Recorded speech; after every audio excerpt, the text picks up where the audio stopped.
call me a, they call me a god. They call me a god. They call me a god. They call me a god. Let's go.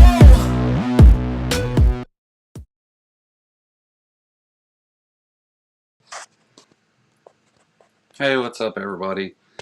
Good to see you. Let me get everything situated here so I can see comments and stuff. Ember, ambushed as apostate, objective ethics. I'll send you a new link right now. 1 second. I'll just put it here in chat for you. I don't think anybody else is gonna try and steal your link or anything.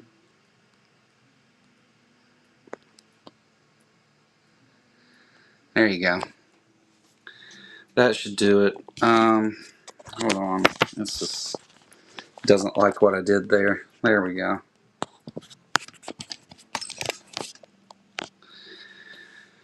All right.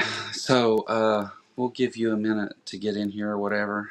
And let's see. Why is it not? There it goes. Okay. And so, what's everybody been into this fine week? Sorry, I'm a little off at the moment. I went and checked my Facebook, and I'm gonna have to be mean to some people, I guess. But that's okay. I think they deserve it.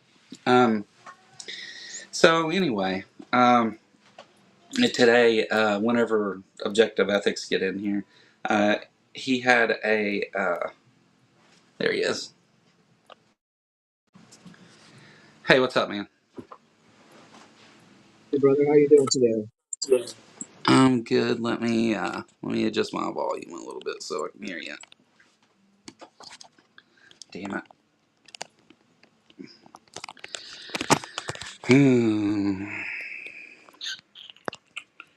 Having problems. All right, now say something.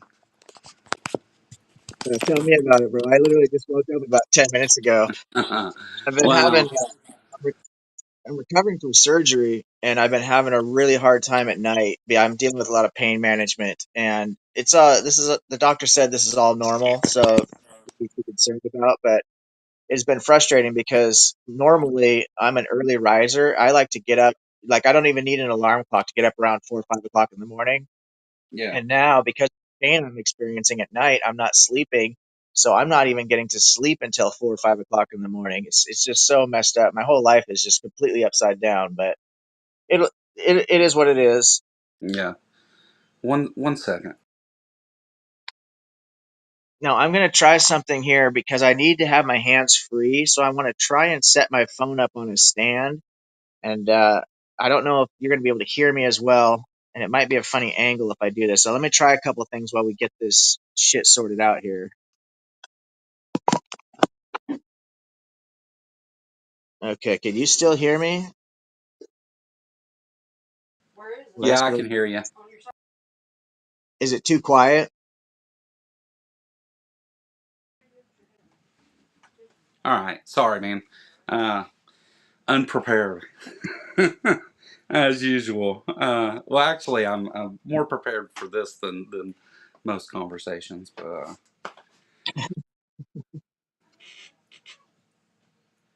okay. I'm just finishing up some quick notes here for our discussion, so bear with me while I'm just jotting a couple things down while you get settled there. Yeah.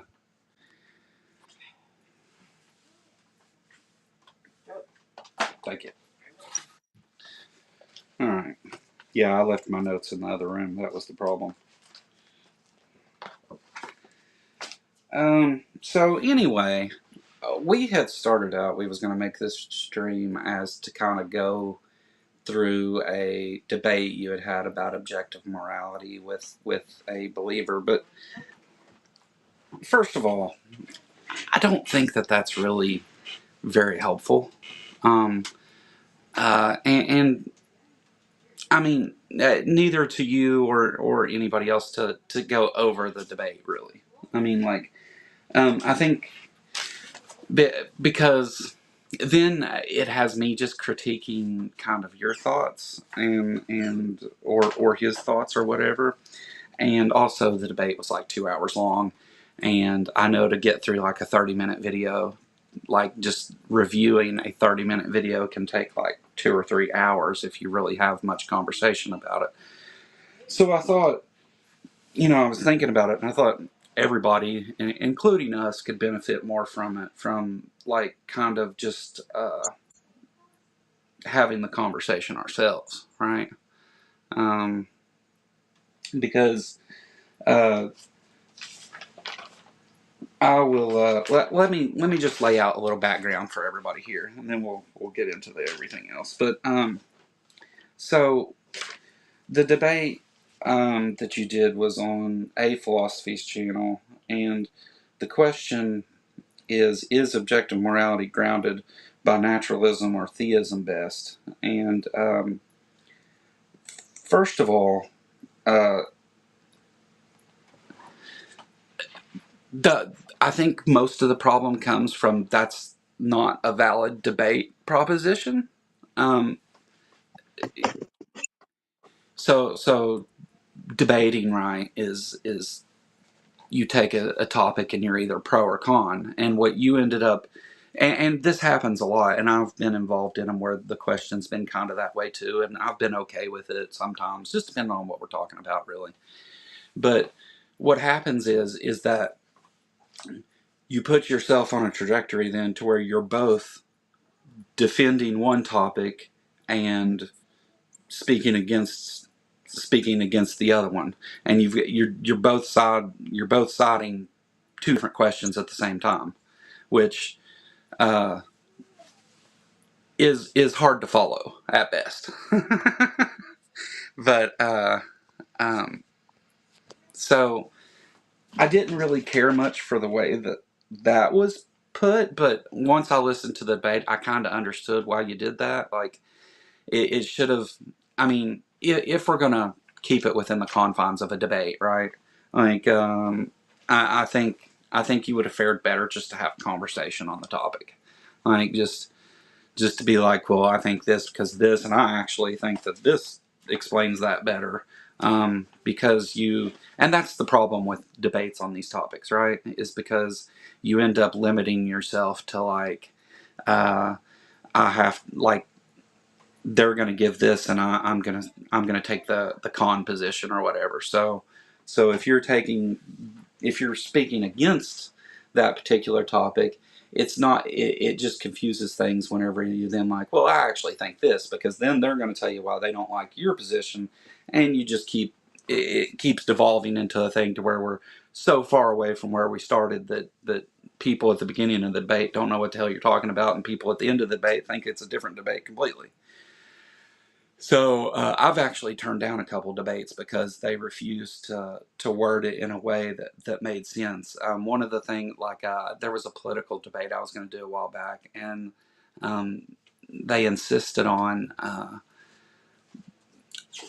my position is that Trump was a danger to the country and democracy, and was not qualified to be president. That was my position.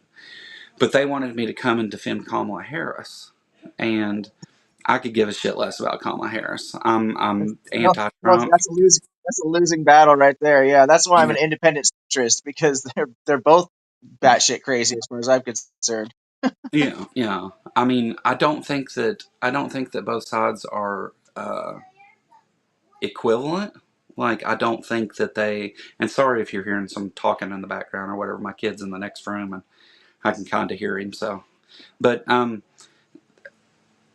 the the problem with that is it's like, well, just because I don't think Trump's qualified to be president doesn't mean that I necessarily support this other candidate. I do out of, like, because that's the only other choice. Because a vote against Trump is a vote for Kamala, but a number of people were not voting for Kamala Harris. They were voting against Trump. I mean, or a number of people were voting against Kamala because they think whatever about the Biden administration. So you end up with multiple conversations going on at once there. And whenever you do that, then you have things that come up later and everything, and it just gets confusing.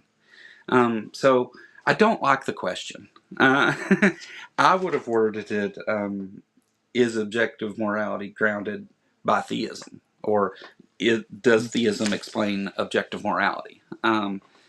If you're going to give that objective morality is a thing. And so the problem with let's do some definitions, okay? So that not really for me or you, but for everybody else. All right. So, and if you have any issue, take any issue with these definitions, just tell me, and we'll adjust them. Whenever we talk about objective morality, the concept that certain actions are right or wrong independently of anyone's personal feelings, beliefs, or cultural context. Is that fair? Absolutely. Naturalism. The philosophical view that only the natural world exists, which is grounded by natural laws and can be understood through scientific inquiry. Right? Yeah. All right. Yeah. So That I one's going to just, be tough. I agree with you on principle. That one is going to be something that we're going to have to flesh out how to best achieve that, because when we talk about scientific inquiry, you know, we're talking about something that transcends basic. So, like love, for example, you know what I mean? This is a transcendent kind of a quality that we all know exists, but how do we measure that scientifically? So, I think morality dances on that line, even though there's a natural explanation for it. So, I agree with what you're saying about the naturalistic explanation, but trying to come up with this, which is what my theory is attempting to do, to come up with this meta analysis for what we would call, technically it's ethics, when we talk about the the existence of this code, so to speak, and then yeah, morality is how we deal with that, how we subjectively apply an objective truth. Does that make sense? yeah, Okay. yeah, sure. No, no, I get that idea. Because um, objective morality is like, it's easy to get off into different parts of objective morality, because like, whether it's objectively true that sexual assault is harmful in all cases, right? I don't think you could. I don't think you could make a case to where there's any time that that's a good thing. Um, but that's different than whether it's objectively harmful, of whether it's part of some objective moral code, right? Those are not the same thing. Um, because whenever you say, because the moral code is internal, right? That's an internal thing, and whether it's harmful to people is an external thing. So you've got two different things going on there, and I understand how you could combine those two and stuff, and I don't fault anyone for doing it. And it's not that I think, like, first of all, I don't think your position was wrong. I think your opponent's position was dead wrong, but I don't think you were wrong. I just, this is one of those things that, because it's not objective, that we're going to have different views on how that works. And the first question I like to ask whenever I'm talking to people about morality is, and theists will always say, well, how do you ground your morality? And Right, right, right. why? Why? What is it that it does exist within humans, right? We all have some moral view of the world and the people around us. So is it true that morality exists? Yeah, but like, whenever you talk about grounding, if you're going to insist that I ground it in anything, it's biological. So I would ground it in evolution. Um, Well, yeah, and just to touch on a couple of things that you've already said, so I don't get too far off, yeah, because yeah, I like the direction you're taking this. But just a couple of things I want to, just one step at a time here, is first of all, what I'm what I'm doing here, what I acknowledge, and a lot of what you're saying, I'm taking on a very tall order because I've got to find a way. I'm trying to create a deductive argument, so therefore it's sound. Once if we reach my conclusion, then it's automatically going to be a sound conclusion. My previous argument was valid. There were no logical inconsistencies, no contradictions, so it was a valid argument, but it wasn't coming to necessarily a sound conclusion because of exactly what you're talking about there. I didn't really do a very good job of grounding it in something that inherently addresses the problems. What you ultimately come up against when you're dealing with something like this is what's known as the is ought problem from Right. Hume. Yeah. And so, in order to, but that is not an automatic deal breaker if you know how to avoid the guillotine.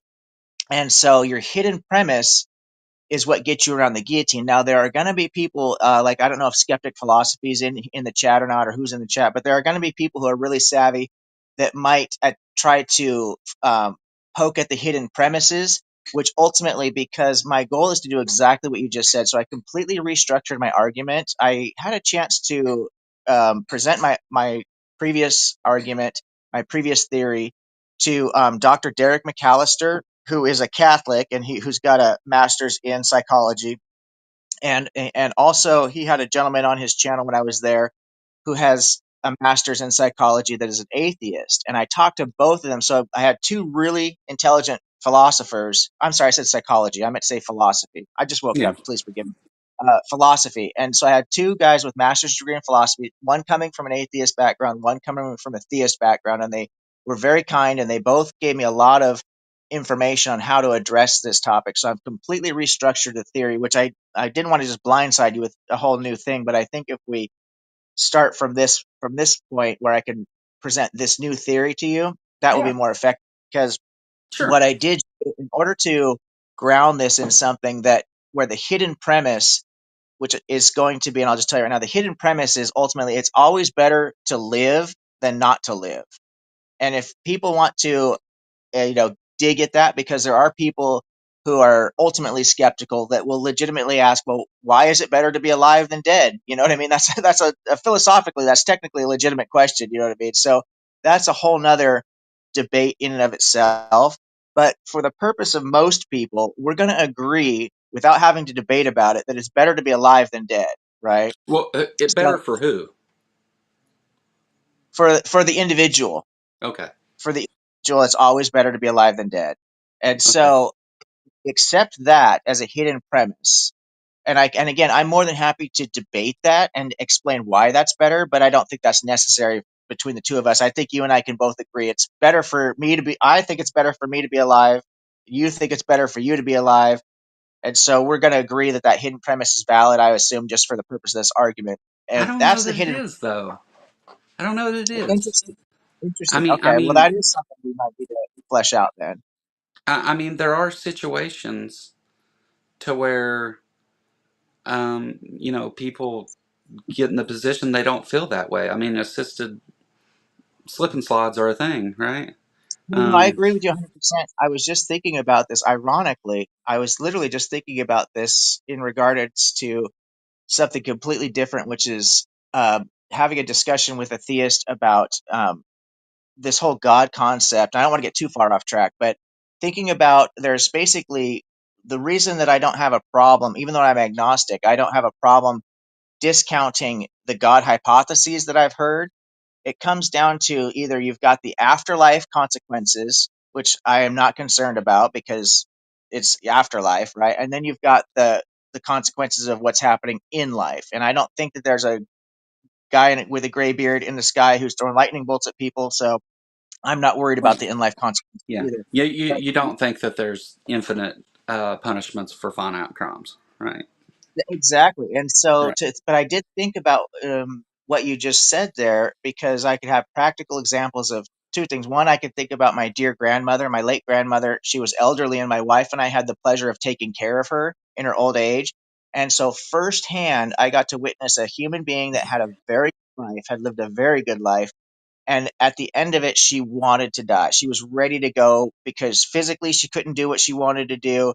She'd lost her husband many years before. She was so old and so just had lost all of her ability to function in life, that she didn't want to be alive anymore, which is kind of what you're talking about. Yeah. And there's another situation where I was, as a, you guys know, I build boats and I am an inventor and stuff. And so when I had invented my kayak, I was testing it before I brought it to market to make sure everything was going to be functional and safe. And I wanted to test a seat design. And so, in order to really test this seat, I wanted to really put it through the paces and make sure that my seams were good, my materials were good, etc. And so I did something extremely foolish is I took it out on some really big white water early in the season in the spring when it was just a lot of snowpack melting, and I fabricated a makeshift seat belt so I would strap myself to this thing so that I could really torque on the seat, right, to make sure that the seat was good. Now, you never want to fasten yourself. I want to make sure to make this clear so I don't get sued by somebody. You never want to seatbelt yourself to a kayak. That's extremely dangerous. I only did it for a specific purpose. And I had designed the seatbelt with what's called a quick release, so I could just reach down, grab the buckle with one motion, and pop this thing free if I had an emergency. So Sure. I thought I had it all figured out. Unfortunately, I didn't take everything into consideration. I was wearing a very thick, long sleeve U.S. Coast Guard life jacket because of how cold it was one problem. The other problem I didn't take into account was temperature. So I did end up, because I was on big water, get myself flipped upside down. So now I'm upside down, trapped, seat belted to a kayak, going down the river in big rapids, hitting my Ugh. head on rock and stuff. So I'm reaching down with my free hand because I'm still holding onto my paddle, because you don't want to lose the paddle, because then, you know what I mean? You need the paddle for steering and direction once you get yourself righted. And so I've got one hand, I'm grasping desperately for my quick release seatbelt. And because my hands were so numb because of the temperature, I couldn't feel anything. Yeah. And I was struggling for a long time. And the realization came to me that I wasn't going to get free. I was going to drown. And I knew I was going to drown. And I thought, okay, I'm going to die out here on the river, upside down, tied to my own stupid boat. Do I want to die panicking and afraid, or do I want to just let everything go and start focusing on my lovely wife, the fact that I brought myself off the streets, out of prison, all the crazy shit that I had done, to now I'm a successful business owner and inventor, and just focus on all the best parts of life, right? Because I wanted to die happy. Yeah. And I'm telling you, the feeling of peace that came over me, I can is undescribable. When you're in a situation like that where you literally accept death, I've literally embraced death. I just can't, the words can't describe. I'm doing a really, you just can't put it into words. But that feeling of peace was so incredible that it was amazing. And Yeah. just so people know why I'm sitting here right now, is because I let go of my paddle. I'm upside down. I'm just dying, willfully dying at that point. I'd given up any hope that I was going to get out of this. And a loud voice, I'm talking a loud, audible voice, yelled at me, Sorry. yelled my name. It said, Daniel, Are you you still need to there? fix this. Yeah, I am. Can you hear me? Yeah. I don't know Said, why it does this. this voice said, Daniel, you need to flip this boat over right now or you're going to drown. And of course, I'm thinking to myself, well, yeah, I already realized that. But it All gave me right. enough adrenaline to give it a Now I good can't hear go. you. Hold on one second. Okay. I'm going to go out and come right back in. Okay.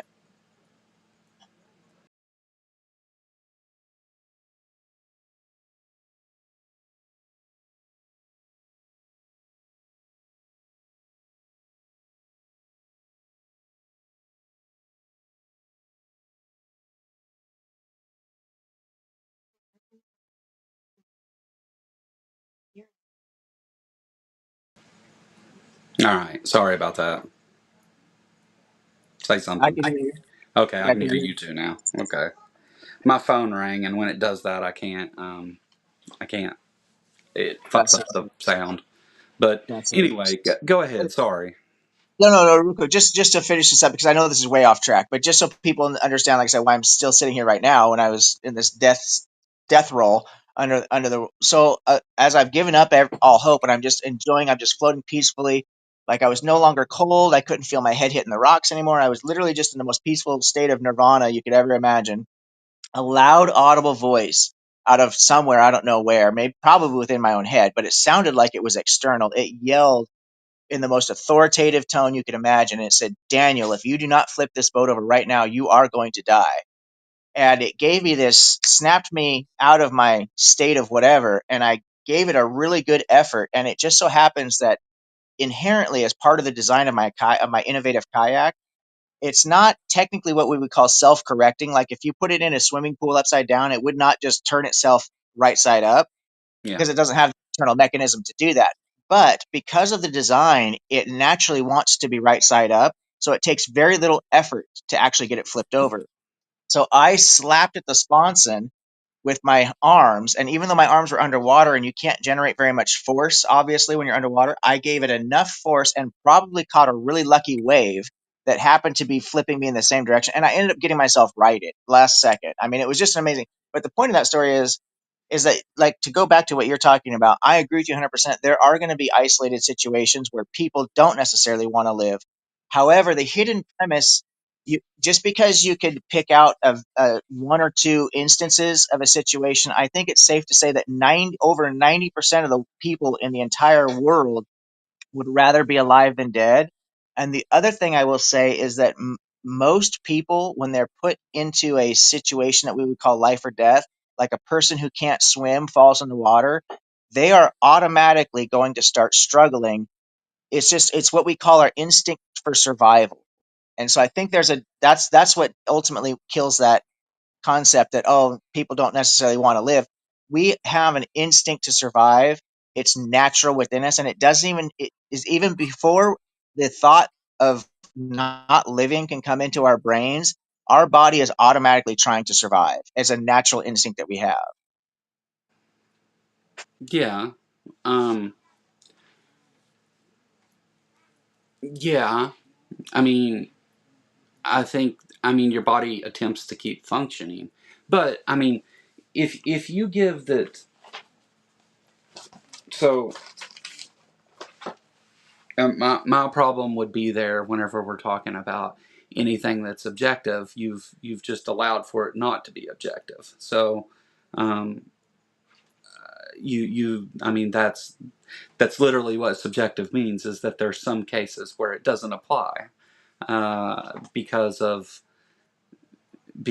certain situations that the individual would be in. So I would, that would be my response to that. I think you're right. I mean, I think all that's exactly right. But that's really the problem whenever you get into these, like, we're going to take some kind of human experience and say that it's subjective. Um, I think that's where we run into that. The morality on itself, though, is not.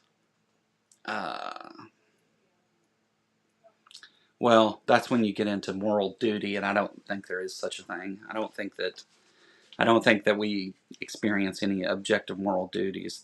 You're also, what you're describing there. If we go the other way with it, where it's like it's an automatic response to try and struggle and do whatever to survive. I mean, even a person who's, like inebriated or something else. I mean, may be more likely to perish in that situation, but they still struggle to try and survive. And I don't know that. I mean, is self preservation an objective fact? And I think that one is, and I think we see it all throughout nature, and not just humans, not just beings with agency and critical thinking and problem solving ability. I think you see that in in all species, such as the wolf that'll chew its own leg off, like that Right? kind of thing. Perfect Um, example. the but I don't see. I wouldn't. I agree with what you said completely, but I don't think that it's related to morality. I don't think that that's. Well, I think that we, as a hidden prep, because what, and another thing I hadn't touched on yet, but you already mentioned it. The whole way that I think that the workaround that I think I've come up with, and I'll give you my actual theory here, or formally here in a second, is to focus on evolution. That's the key to where we come up with this meta-analysis, is by tying it to something that's grounded. Now, the problem with that is when you talk to a theist that's a creationist, they're going to just hand wave that away. So my argument isn't going to be for everyone. That's the unfortunate part about that, is I can't, because we're at an impasse when it comes to something like evolution. But as far as somebody like you and I, or anybody who accepts evolution is essentially a fact, um, and I think it's well evidenced enough, everybody should, frankly, but that's my own personal opinion. But Yeah. when we ground my argument in evolution, which is what I'm intending to do, I believe that's where I could come up with the meta analysis that, hey, we have what's referred to meta ethics at that point. So we have meta ethics and we have normative ethics. And the normative ethics is essentially what morality is. It's how are we applying situational decisions subjectively into an objective truth, right? So the meta ethics are going to be based on evolution, and then the normative application has to be done with exactly like you said. Every single situation needs to be judged on its own merit. So when you mentioned the SA, for example, that's a situation that needs to be isolated and parsed out as its own thing. I do believe that when we really stop and think about it, if we're talking about the propagation of our species, which is ultimately what I'm going to get into because that's what's tied to my new theory, if we just allow SA to run rampant, ultimately it will collapse our society. I think that's clear. We need to have certain functioning rules that I think even people who don't believe in objective reality can agree that there is a core structure of essentially rules or ethics that we want to live by and we want to agree upon, which is why the naturalistic explanation makes the most sense whether you go subjective or objective, because we are able to look at things in society and say, wait a minute, slavery, that was a really bad idea. Everybody was doing it, but we have as far as I know, a global prohibition on slavery. I don't think there's a single country in the world that actually has illegal slavery anymore. So we we look at these things and say the reason that we stop this is because, yeah, we might say, oh, this looks like a really bad idea, it's dehumanizing and etc. But I think ultimately what it is that these things cause societies to collapse and not function, because when you have slavery, if that's just going on, then what you end up having is revolt, and you know what I mean, and revolt leads to collapse of society. So ultimately there is a objective reason that both parties, the slave and the slave owner, can agree that, you know what, slavery is going to lead us to this ultimate revolt situation, and that is going to potentially collapse what everybody needs to function. The slave and the slave owner both need food. They both need functioning. They need, the ability to fight fires when they pop up and work together cooperatively in certain situations. And if your society is not functioning together, it will collapse on the long term. And I think SA can be applied to, I think anything can be applied to that. Stealing, if So, we just let people steal, it will so ultimately to society. okay, okay. So, whenever we talk about like whether it's moral because it is counterproductive to the well-being of another, that's one thing. But I think with what you see, I actually disagree with what you said there, though, because I think that it's much much simpler than that. I think that we know that we function better in societies. Evolution has made us a social animal, right? Um, the Whenever I look at the people around me, and for example, we'll use a different one so we don't have to go down that road. But um, for example,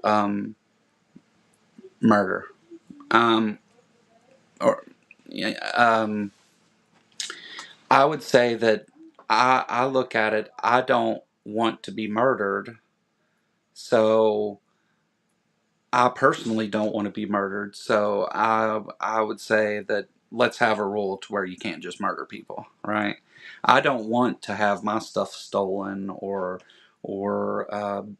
be beat up for no reason, when I go outside. So let's make some rules to where people aren't doing that, because I think that most people agree they don't want those things for themselves. So Let's not put up with people who are doing those things to others, especially unnecessarily, if that's a question to the particular item you're talking about, because some things there's not an unnecessarily, they're always unnecessary. But the so I think it's actually much simpler than that. I don't think there was, especially in early human history, I don't think there was a time when they were like, you know what, if we want this society to continue, if we want to build this society, we're going to have to do that. I don't think it was that forward thinking, right? I think, like, whenever you talk about like hunter gatherers in early human history, um, they they were kind of nomadic and moved around to where they moved with the food, right?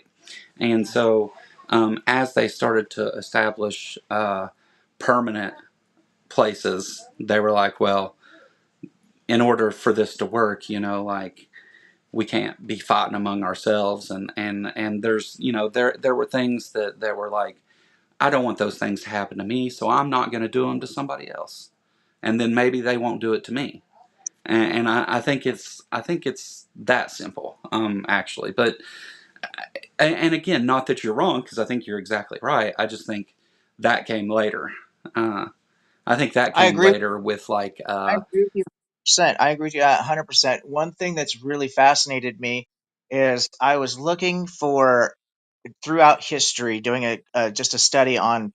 So I've been having, as probably a lot of us are as skeptics that talk to theists, and Christians love to make this assertion that we're all borrowing from the Christian worldview, and that just pisses me off, frankly, when people say that, because it's not only extremely arrogant, but Christians can't even agree on what their own goddamn worldview is. So it's that's just also the most demonstrably nonsense. false. It is completely false. It's completely nonsensical. And so I was doing Yeah. some research because I've already been familiar with things like the Code of Hammurabi. I knew that Buddhism was around long before, hundreds of years before, several hundred years, 400 years or so before Christianity was even a thing. So you look at these ethics and stuff, Old Testament or New Testament, we find origins of these things.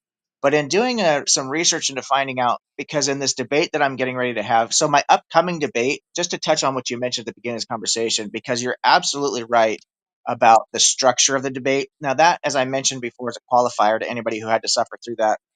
That was really my first formal debate, and I didn't know what I was really getting into. And I think, given the circumstances, I actually think I performed fairly well, all things considered. And I I think you know did for a fact, great. I I mean, appreciate that. I don't think anything was wrong with it.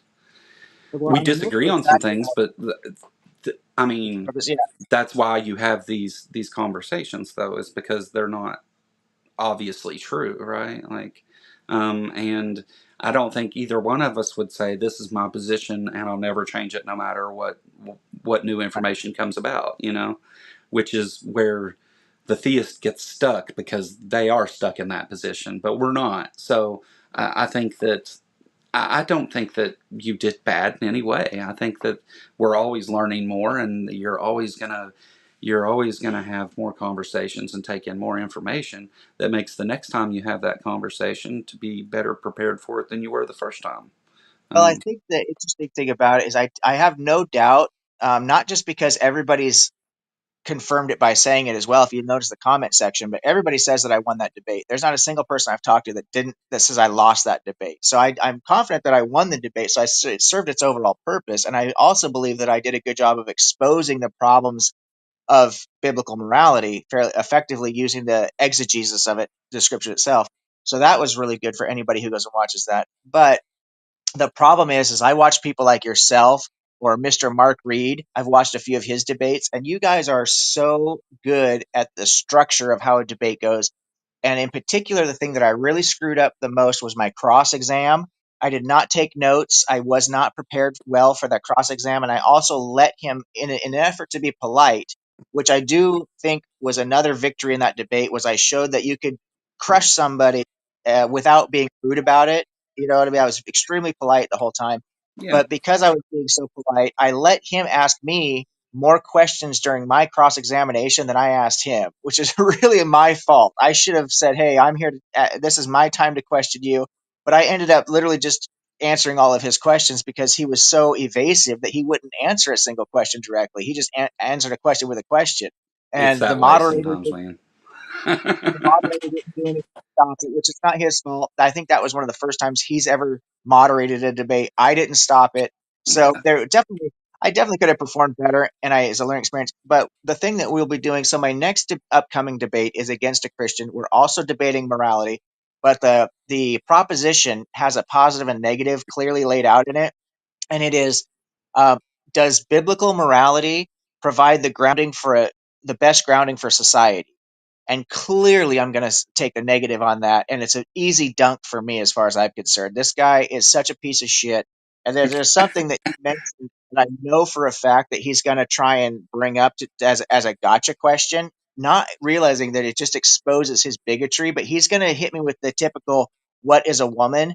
That when he went, so the whole reason that I took this debate with this guy is because I was listening to him on Tristan Gabriel's channel, 21st Century Minds, and they were supposed to be talking about full preterism. And Tristan Gabriel, for people who don't know, is a former full preterist, and he graduated from seminary. He's got a master's degree from seminary. He's a very intelligent young man, really well spoken, very polite, but he is now an agnostic. He's actually left the Christian faith. And so he's an expert when it comes to not only Christian theology, but full preterism in particular. And I don't know how much you know about full preterism and that whole theology. It's a hot mess, but basically they believe that the resurrection happened in 70 AD when the temple was destroyed. And so it was a fulfillment supposedly of Daniel 7. Which it's obviously not. They're just doing what Christians do, which is reading into the Bible and They're pulling doing out something. exactly what the Bible does. Yeah. Exactly right. Yeah. And this is really a form of what's called pressure, which the Yeah. Jews started before, you know what I mean? So they're just Yeah. reading stuff into the Bible, taking all these weird double fulfillments and stuff like this of prophecies, and it's just the whole thing is a hot mess. The problem with full preterism is the danger of it is, well, I'm not going to get into all that, but it's a big problem. But at any rate, so that was what their discussion was supposed to be about, was full preterism. But this guy, his name is Matthew, he's a full preterist, and he was getting so upset and offended that Tristan was just hammering on how disgusting and despicable and harmful full preterism is. I mean, Christianity in general, as we all know, is harmful, but full preterism takes it to another level. And again, I'm not going to get into all the details of it, but it's really, if you study what full preterism is teaching, just one example of it. So, according to the prophecies and stuff like that in the Bible, if when Jesus returns, right, and sees what's happening, the struggle that's going on with the people, everybody else is going to be witnessing this as a sign of Jesus' return. Well, that sign, if you go to 70 AD, what's happening when the Romans sieged Jerusalem, there was murdering women and children. There was SA. There was literally, the women are trapped in the temple eating their children. I mean, there's some nasty, nasty stuff, right? Historically speaking. And according to full preterists, all the Jews that were watching this happen were dancing in the streets. They're saying, hey, yeah, this is wonderful. Jesus is coming back, while their relatives are literally being murdered and assaulted. And it's just such a sick, twisted theology, epistemology. It's so messed up. So anyway, so this guy is trying to defend this, and in the first 30 minutes, what he decided to do was attack Tristan Gabriel's own ethics. Like, well, you're an agnostic. What is your basis for morality? What grounding do you have to question morality? And he thought it would be a good idea to make bigoted comments against gay people and to try and justify PDF behavior, because of what Paul says about marrying a girl at the flower of her age and stuff like that. In the first 30 minutes of the talk, I almost didn't make it through the whole video just because of that, but I did stick it out. And by the time the video ended, he went the full gambit of piece of shittery by making transgender comments about, well, you don't even know what a woman is and all this stuff. And then also trying to justify slavery from the Bible. I mean, it was just a full hot mess of just this guy being a piece of shit. So I left a comment saying, basically, you're a piece of shit. You're a bigot. Yeah. You're an ass, and you're promoting harmful behavior. So I know for a fact that he's going to come at me with this. Well, what's your grounding for morality? That's what. So the debate is going to be, I said, let's have a debate about this, and I'll tell you what my grounding for morality is, but we're going to talk about biblical morality. That's what I want to talk about, and I'm willing to defend my position. I got no problem telling you what a woman is. I know that what the answer to that is. You know what I mean? Now, I don't know. I have a different approach than what other people might have, and since oftentimes I see that you use the he him pronouns, and I know there are some people in the chat that probably are really well versed in this area. This is not my field of study. I'm going to be honest with you. It's something that I had to learn because I do like to listen to both sides of an argument. I am an independent centrist, so I don't align myself with the left or the right. So when something like pronouns came up, I had to really study this and say, okay, this is new. I'm an old fart, and this is a new thing here that's coming up. I want to figure out what the most reasonable answer to this is. Now, my heart is empathetic, so by nature, I have no problem using pronouns. Right? That to me, that didn't seem like a big deal at all. I didn't get what the big deal was. However, I do understand an argument that people are trying to make about certain aspects of this. I understand there are also isolated situations that need to be looked at when it comes to different elements like sports or prisons or bathrooms and stuff. And I get that there's discussions that need to be had. I respect the fact that people want to have discussions and figure this out, but I don't respect the bigotry that comes from the automatic dismissal of people's identity, of people's life struggles that they're going through. I mean, these are real things that we must accept as reality. And if we're going to be good human beings and sympathetic human beings, and we want people to be good to us and sympathetic to our struggles, we need to embrace each other and learn to figure this out together. And communication is a key part of that. And when I hear people online, the Republicans, these conservatives, we're going to call them, especially Christians, they think this "what is a woman" is such a gotcha question because all the responses I ever hear are circular reasoning. A woman is somebody who identifies as a woman or who acts like a woman, and that is a circular argument. So the way that I define it, and I'd like to ask you because this is gonna come up in this debate. If you feel like this is a reasonable approach to this, is my answer to this question is uh, a woman is a Homo sapien whose physical and mental traits, which includes identity and experience, aligns with what we observe in a adult human female. Yeah. Does that make sense? So it's not circular because female and woman are two different things categorically. Exactly. Female is biological, and woman it refers more to a social uh, Right. So thing. in Yeah. my So understanding, a female can be a man and a man can be a woman. Now, I do think it's contradictory to say that m- uh, a man can be a woman or a male can be a female because those are not categorically different. But if you say a man can be a female, or I mean, a man can be a woman, that's not categorically different, and so therefore you can align both the identity and the biology and all these other things without making a circular argument. Is my attempt. sure. Well, so I think that first of all, whenever we coined those terms and we put it out there, first of all, starting with the biology. Whenever we first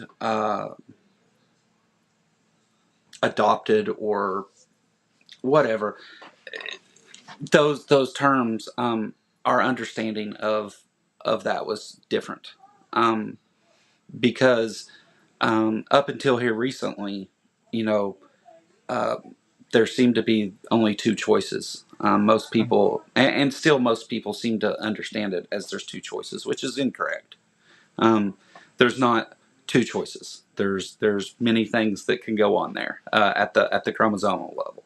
So there's that. Second, uh, I don't care. Like if you're, I don't care what you, how you were born and all those things. Like none of that matters to me. Like it's not something that would be pertinent to any conversation that we could have.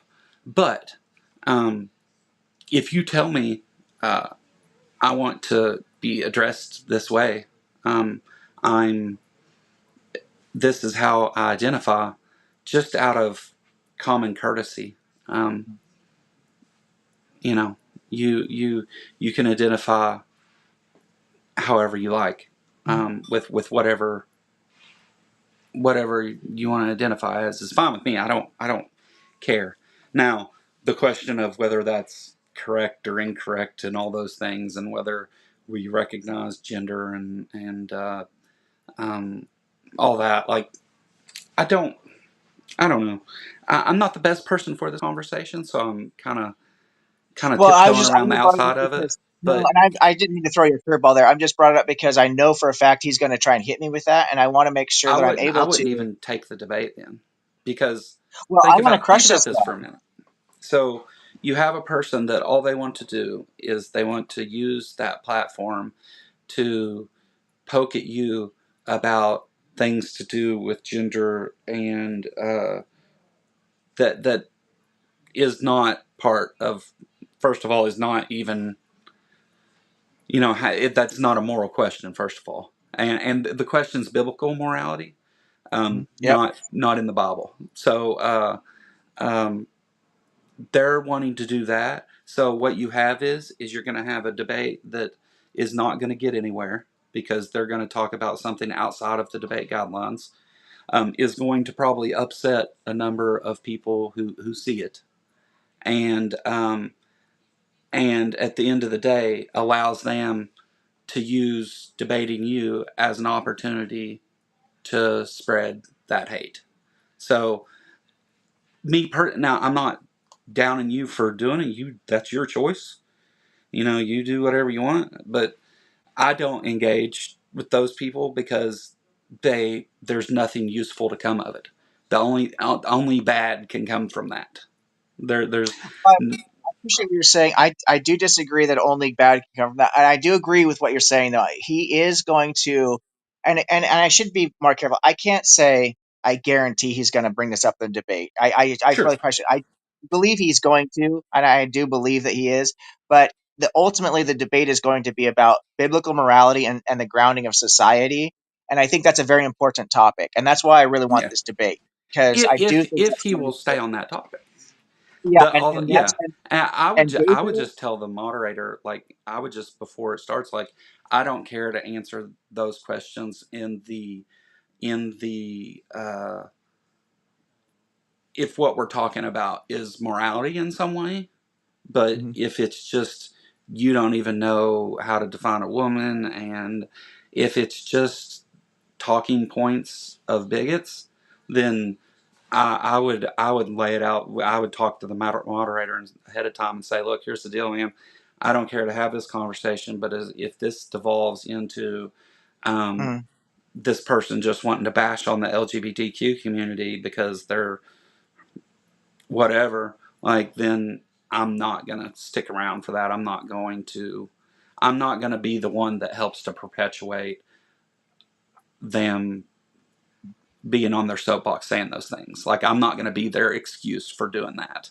Um, I think that's a valid thing for me to consider how to that's word me that. though. And because Tristan Gabriel is not a bigot and he's not a piece of shit and he's the guy hosting the debate. Yeah, He's going to have it will be it's no I don't think there will be any problem with me addressing this in the back room with the three of us before the debate starts, and Tristan Gabriel keeping a short leash on that. And I yeah, also don't think that it's one thing for him to ask me the question, what is a woman? And for me to give an intelligent and insightful and respectful answer, which is what I'm trying to do here. Uh, I don't think that actually is a bad look. I think that's a really good look for people moving forward. That, like, wait a minute, there actually is an intelligent answer to this. I don't have to get into the science. I don't have to get into the whole word, because this isn't a debate about gender. It's not a debate about identity, but so I do think that there's an opportunity to provide something really good there. Now, if somebody who is transgender says to me, you know what, that's a terrible explanation of what a woman is, then I might have to reconsider this thing. But I think it's a viable explanation because it's not circular. It's respecting people's ability and desire to identify however they want. And so I think I'm actually doing the yeah. right But thing. that's not the end of that conversation though, because they're gonna push back and tell you you're wrong, and Well, then you're having a they whole tangent conversation that's not relevant to and the topic. That's where I need to make sure to do exactly what you're Yeah, saying and talk to yeah, Gabriel and Cam before the debate and say, listen, I don't mind answering some questions if you think that this yeah, is relevant. I don't want to be, I don't want to run away from anything, because I'm not afraid of facing these kind of tough situations. I am willing to be wrong and I'm willing to have somebody correct me. I'm not afraid yeah, of somebody punching me in the nose because they don't know who they're messing with. So the worst thing they can do is call me names. And I know if I'm being a jerk or a whatever, and I know that I'm not intending to be. So I might say something that's going to, in fact, I fucking guarantee you that in the course of my lifetime, I am going to say the wrong thing to the wrong person. sure, It's going to happen, because I'm a sure. human being, but my intentions are pure. And because my intentions are pure and because I'm empathetic, most people will recognize that and they'll work with me and they'll even if they have to Look, hold my hand and say, listen, I know that you grew up. no one will ever fault you for being wrong and wanting to do better, right? Like, nobody's serious anyway. I'm sure they will, but but that like it's not it's not about whether you're wrong about something or whether you do something wrong or whatever. It's how you recover from that. Do you double down and you know willful ignorance take over and you're just going to continue to be wrong about that thing because it works best for you, or are you going to accept evidence and facts and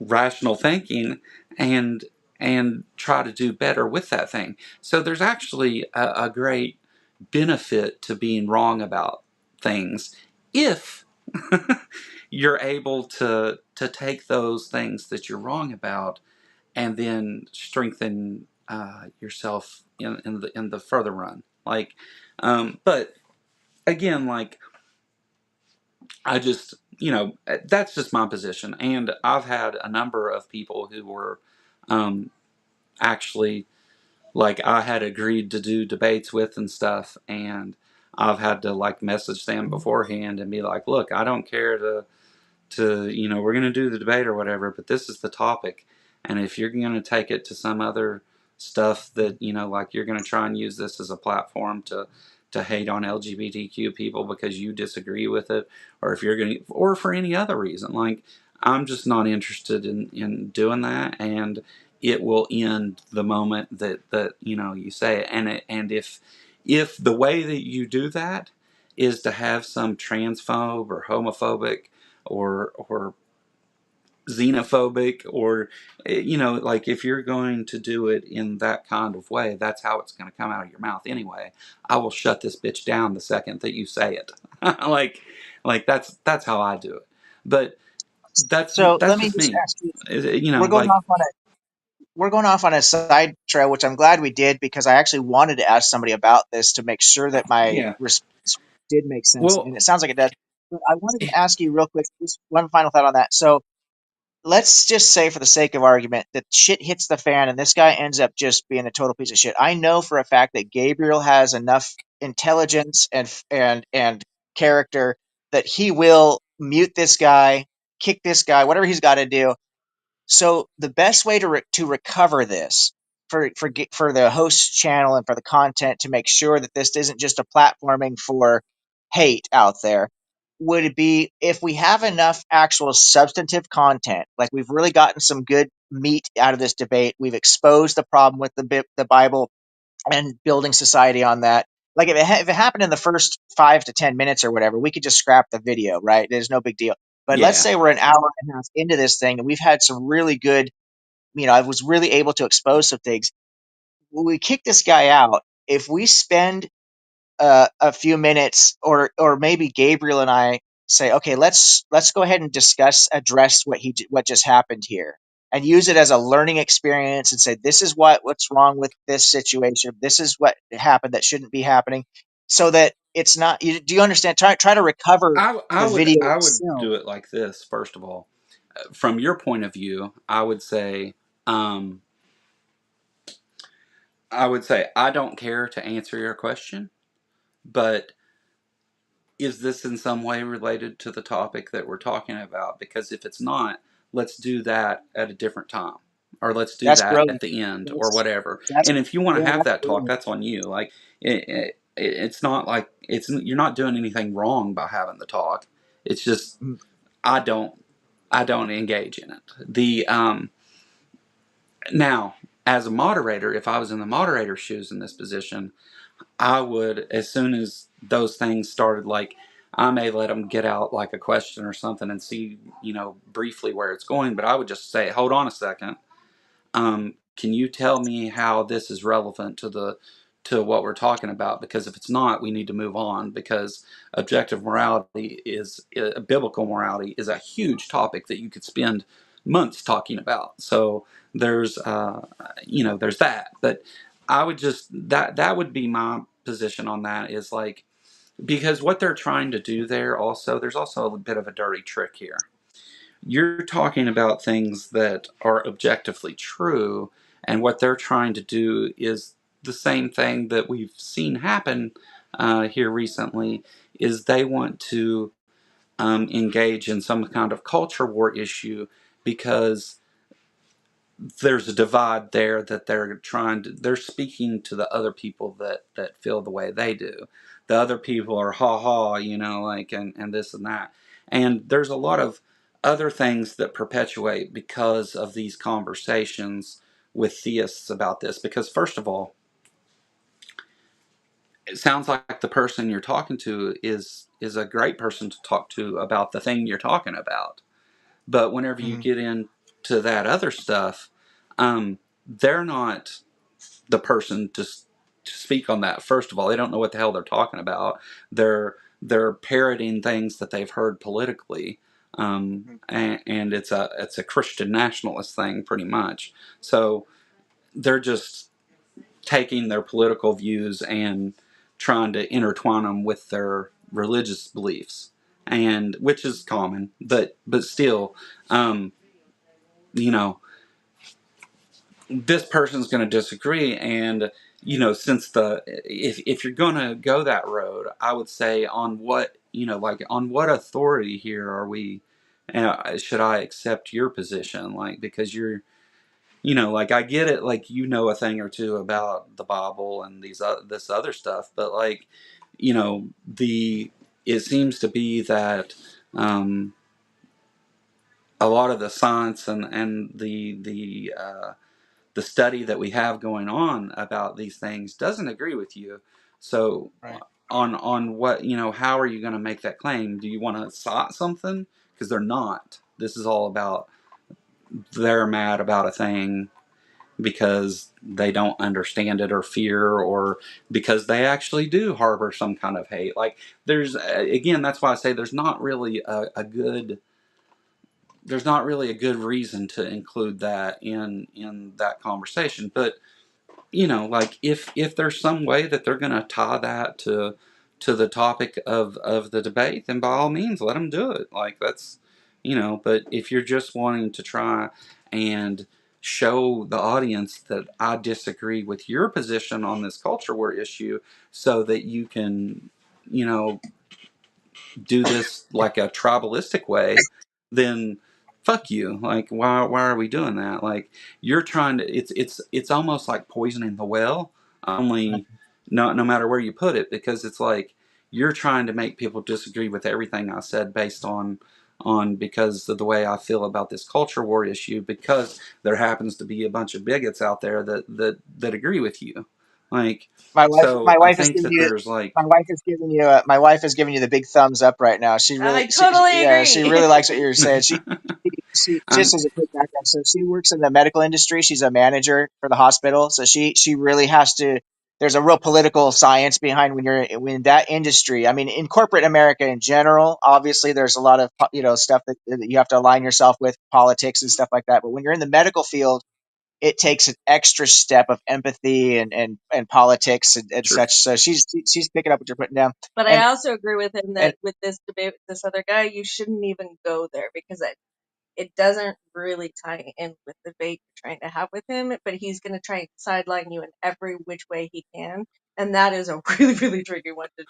I don't know if you guys heard what she was saying or Yeah, not, yeah, but yeah. It was clear. Well, I think that there's actually a real risk here that you end up alienating yourself with part of the crowd that agrees with you on the morality thing, because no. what ends up happening is that again, like they're taking you out to this area to where it's like, this isn't what we're talking about, and you run the real risk there of getting something wrong. I'm not saying you don't know what you're talking about, but to say something so incredibly wrong that I'm just saying there's no benefit for No, you I or appreciate, brother. I appreciate what you're saying, and I want to always try to be humble and realistic about my own knowledge about things and et cetera. Because as somebody who is a fighter, not just like a trained fighter per se, but as a fighter in life, I've had to, just like you,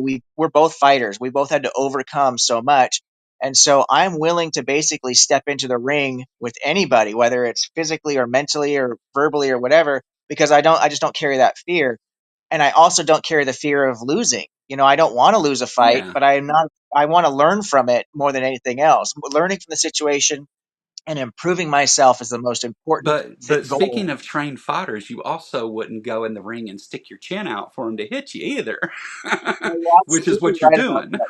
You're absolutely right about that. And I agree. And one thing I will say, and we've gone way off into this, and I'm glad I did It's because I okay. need It's just a conversation. We this can talk about feedback. whatever we want. Yeah, I really need this feedback because I don't engage with a lot of people from the far left or far right because of my own independent stance. Because it inevitably, no matter how agreeable I am with somebody, depending on either side of the aisle, I'm going to come up to a situation where I don't agree with them, and then all of a sudden I'm the enemy because I've found one, thing that I have a different opinion on. It doesn't matter Yeah. how much I agree with them. As soon as they find out one thing that I don't agree with, then it just goes sideways. And so I tend to just avoid political conversations in general, to be honest with you. But the only reason I brought this up is because of how relevant I think it's going to be, and I do appreciate the advice. I think everything you say has a lot of gives me a lot to think about of how to approach the situation, and I really respect that.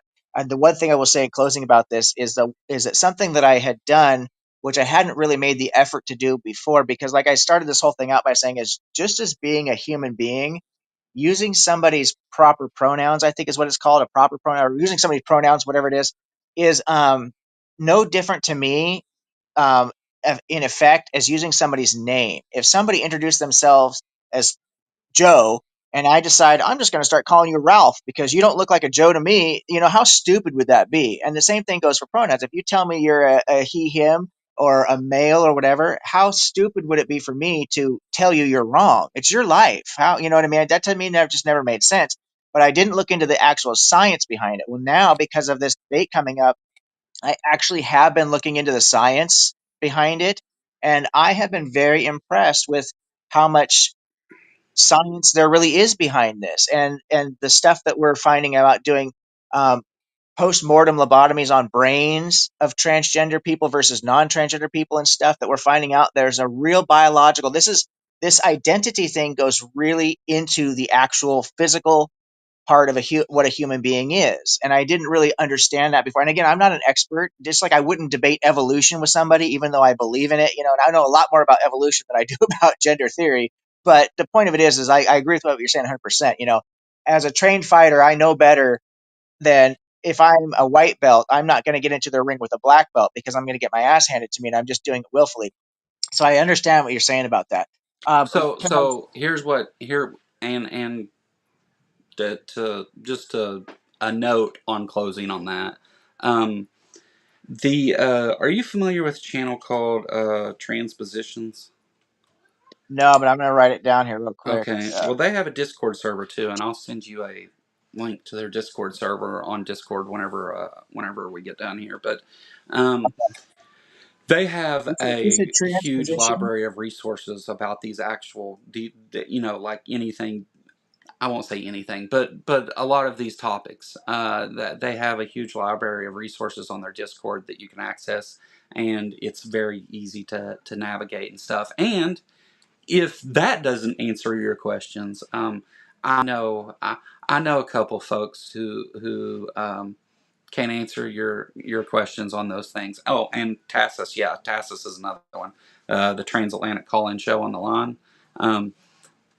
That's you can ask your question in chat there, or you can call in and talk to them, and they will. That uh, given what we're actually talking about here, I think that may actually be a really good avenue because and they're very nice about it, and you can have some trans folks who are familiar with that stuff to answer you. I will say this though, uh, with the pronoun things, we've always used pronouns. But Sure. for Right. some Right. reason, people take issue with it when it's preferred pronouns, right? Like, but whatever. Anyway, let's get back to Yeah. the other Let's thing. let's let's do this. Let me do one thing. Let me get a fresh thing up. Let me freshen up my coffee really quick. I hate to just Yeah, go be ahead. rude Go here. ahead. I'll say a few I things. just woke up, so give me 1 second. All right. All right, guys. Thanks everybody for coming.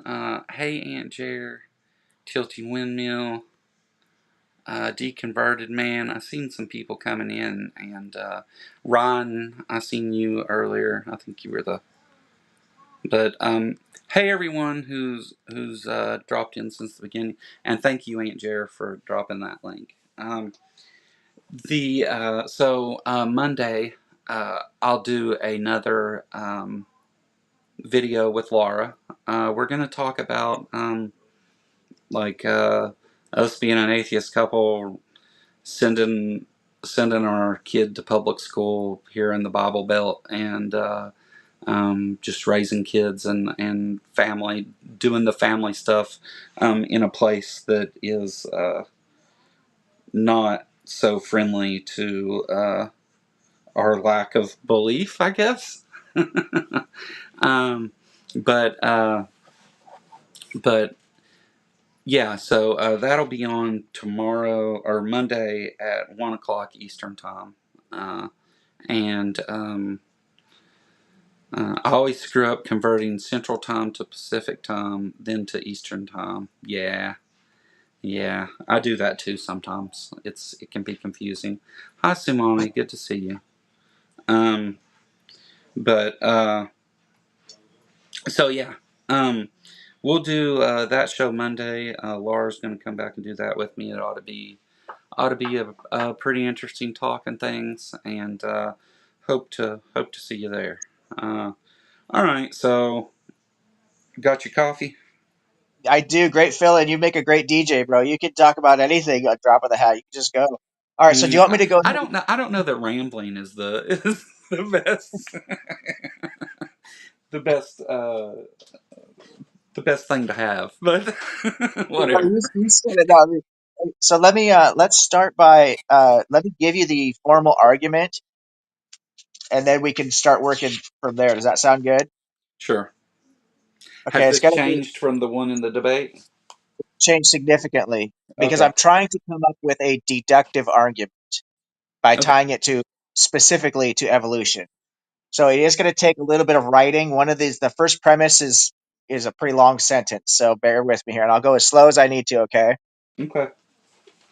Premise number one: as a social species of animals, it is the obligation of every individual to work to the benefit of the group in order to achieve well-being.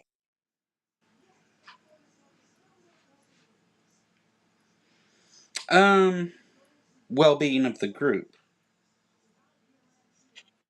See. Well-being, See.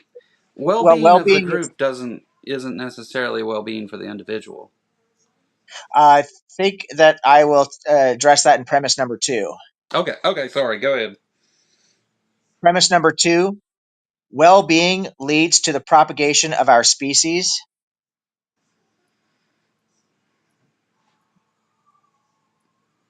Premise number three: morality describes the actions that lead to the virtuous state of well-being.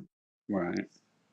And anybody who doesn't know what virtue is this goes back to Aristotelian logic, which is the state between deprivation and excess, which is the balance that we see in nature. Too much of something is not going to work, and too little of something is not going to work. That's virtue. And the conclusion, objective morality is true. Right. Well, I think that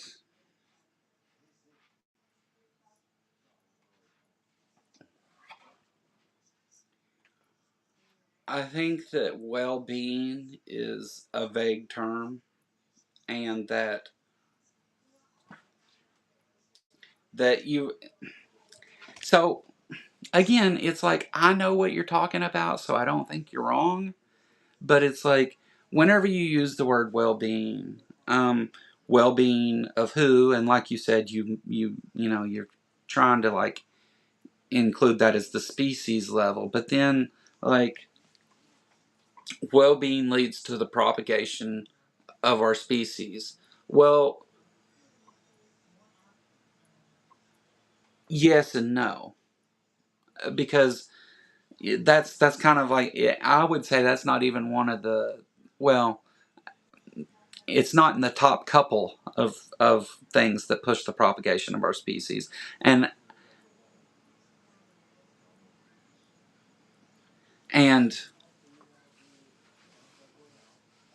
I mean, as a species as a whole, like well-being, and that's where I have problems with it being vague, because like what are we talking about on a species level or population level whenever we talk about well-being? Are we talking about um, just not being harmed? Um, I would say that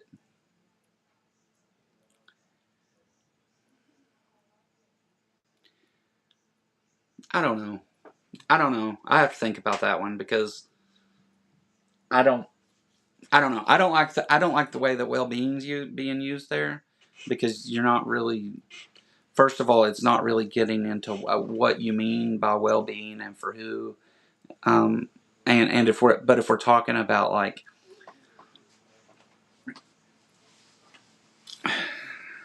I don't know. I have to think about that one. Let me think on that one, because it's and I need to look up some stuff too on to make sure that I'm not misusing the term myself. Because again, well-being being like that's not harmful. Um, Again, I think that there could be like, and also, are we talking like instant gratification well-being, well-being down the road, like in the bigger picture well-being? Like, I think that I don't. I don't think you're wrong. I think that you're kind of like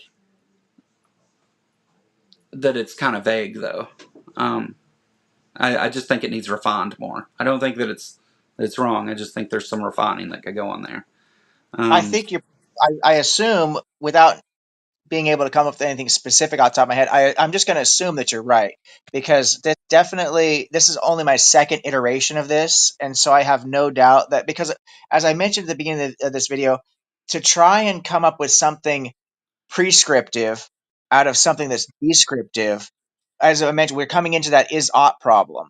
And the is ought problem can be defeated. You can avoid the guillotine with hidden premises, but the other thing that I have an issue with is kind of something we touched on, is different people are going to have different ideas about those hidden premises. What we talked about, wanting to actually is living better than dying.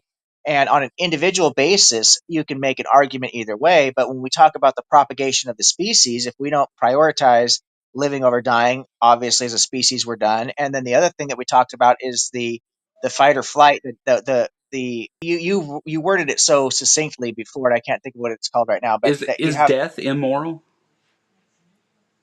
no, I would not say an individual death is immoral. I would not say that. Well, No. no, not individually. Yeah, like I mean, everybody dies. Right. Right. Yeah. So living is better than dying. It's not. I don't think there's an option there. I agree. I agree I'm, 100%. That's and why. I know that's not what you, and that's not the spirit of Right. what you meant. But I'm just trying to give you a little bit of like what you may be, like where someone This could this take it. this feedback, Joe. This feedback has already been invaluable. I don't even know if you realize it. I don't. I hope you don't feel like you're not giving me exactly what I needed, because what I need is pushback so that I can really address, the flaws and see the holes in this argument. When you're taking on such a monumental task of trying to align something that's prescriptive and to something that's descriptive, it's such a huge hill to climb. I'm sorry, I didn't see that, but It was purple saying hi. okay, okay. Yeah, hello to everybody in the chat, by the way. I just realized I was being very rude, and I didn't say hello properly to you either and ask you how your family's doing, Joe. And I apologize. We just kind of jumped in on this, but I do want to say a quick hello to everyone in the chat. It's been such an honor to get to know you people and to be able to interact with you, and really appreciate all the insight. I've learned a lot just from listening to comments you guys have made in different videos. And Joe, I really appreciate you hosting this and inviting me into your home. And I just hope your partner and kids and your families, everyone's in good health. I know that you were in a transitional situation there with your living situation, if I remember correctly. So I hope that's going well for you as well. Yeah, no, I mean, we're doing the you're good. And listen, you can't. Whenever I used to have somebody else just to keep track of the chat for me, and whenever I first started trying to do it on my own, I just didn't even look at it for whole streams. I was just like, I'm just gonna do this because every time I did, I wouldn't be able to continue. I would get stuck, or I would end up getting in an argument with somebody in chat, and then not even going on about whatever the show was supposed to be about or whatever. But one of the things we're just discussing uh, we're just discussing the objective morality and the we talked about some other stuff too, but and Can I tell you real quick, one of my concerns about subjective reality, or reality, Jesus Christ, subjective morality. One of my biggest concerns about this is because I agree with the principle, and I do think that we are attempting to tie morality to ethics is ultimately what we're doing by with if we stick with the real definitions of things, we're attempting to tie those two things together. And my concern, the thing that jumps out at me right away, is that if I'm going to say, okay, all morality is subjective, right? And all ethics, there is no such thing technically then as ethics, because we don't have a meta ethic system. We might say there's ethics, but we don't have a meta ethical system because it's not objective anymore, right? It's not based in nature. It's only based on subjectivity, which means therefore it can't really be meta at that point, in my opinion, unless I'm misunderstanding those terms, but I don't think I am. So then I'm left with saying, okay, I believe a lot of things. I believe that we should treat people like we want to be treated. I believe we should respect people's pronouns like we talked about. I believe that if somebody tries to rob my house, I have every right to end that person if I have to, or do whatever I have to do to defend my family. Ending somebody for robbing my house is not justified. But if they're trying to end me or harm my family, then I'm going to do whatever I have to do, obviously. So there are things that I believe that are morally justified, right? Just because I think slavery is wrong or I think SA is always wrong in every situation, if I just use my own standard subjectively, right, or the people group that I agree with, then that seems to be the very danger of what led us into doing things that people do that I don't agree with, like owning slaves, for example. Everybody across the world at one point was involved in slavery because everybody thought it was a great idea. And that's my concern is one, is my own ego, am I better than everybody else because I believe in the golden rule?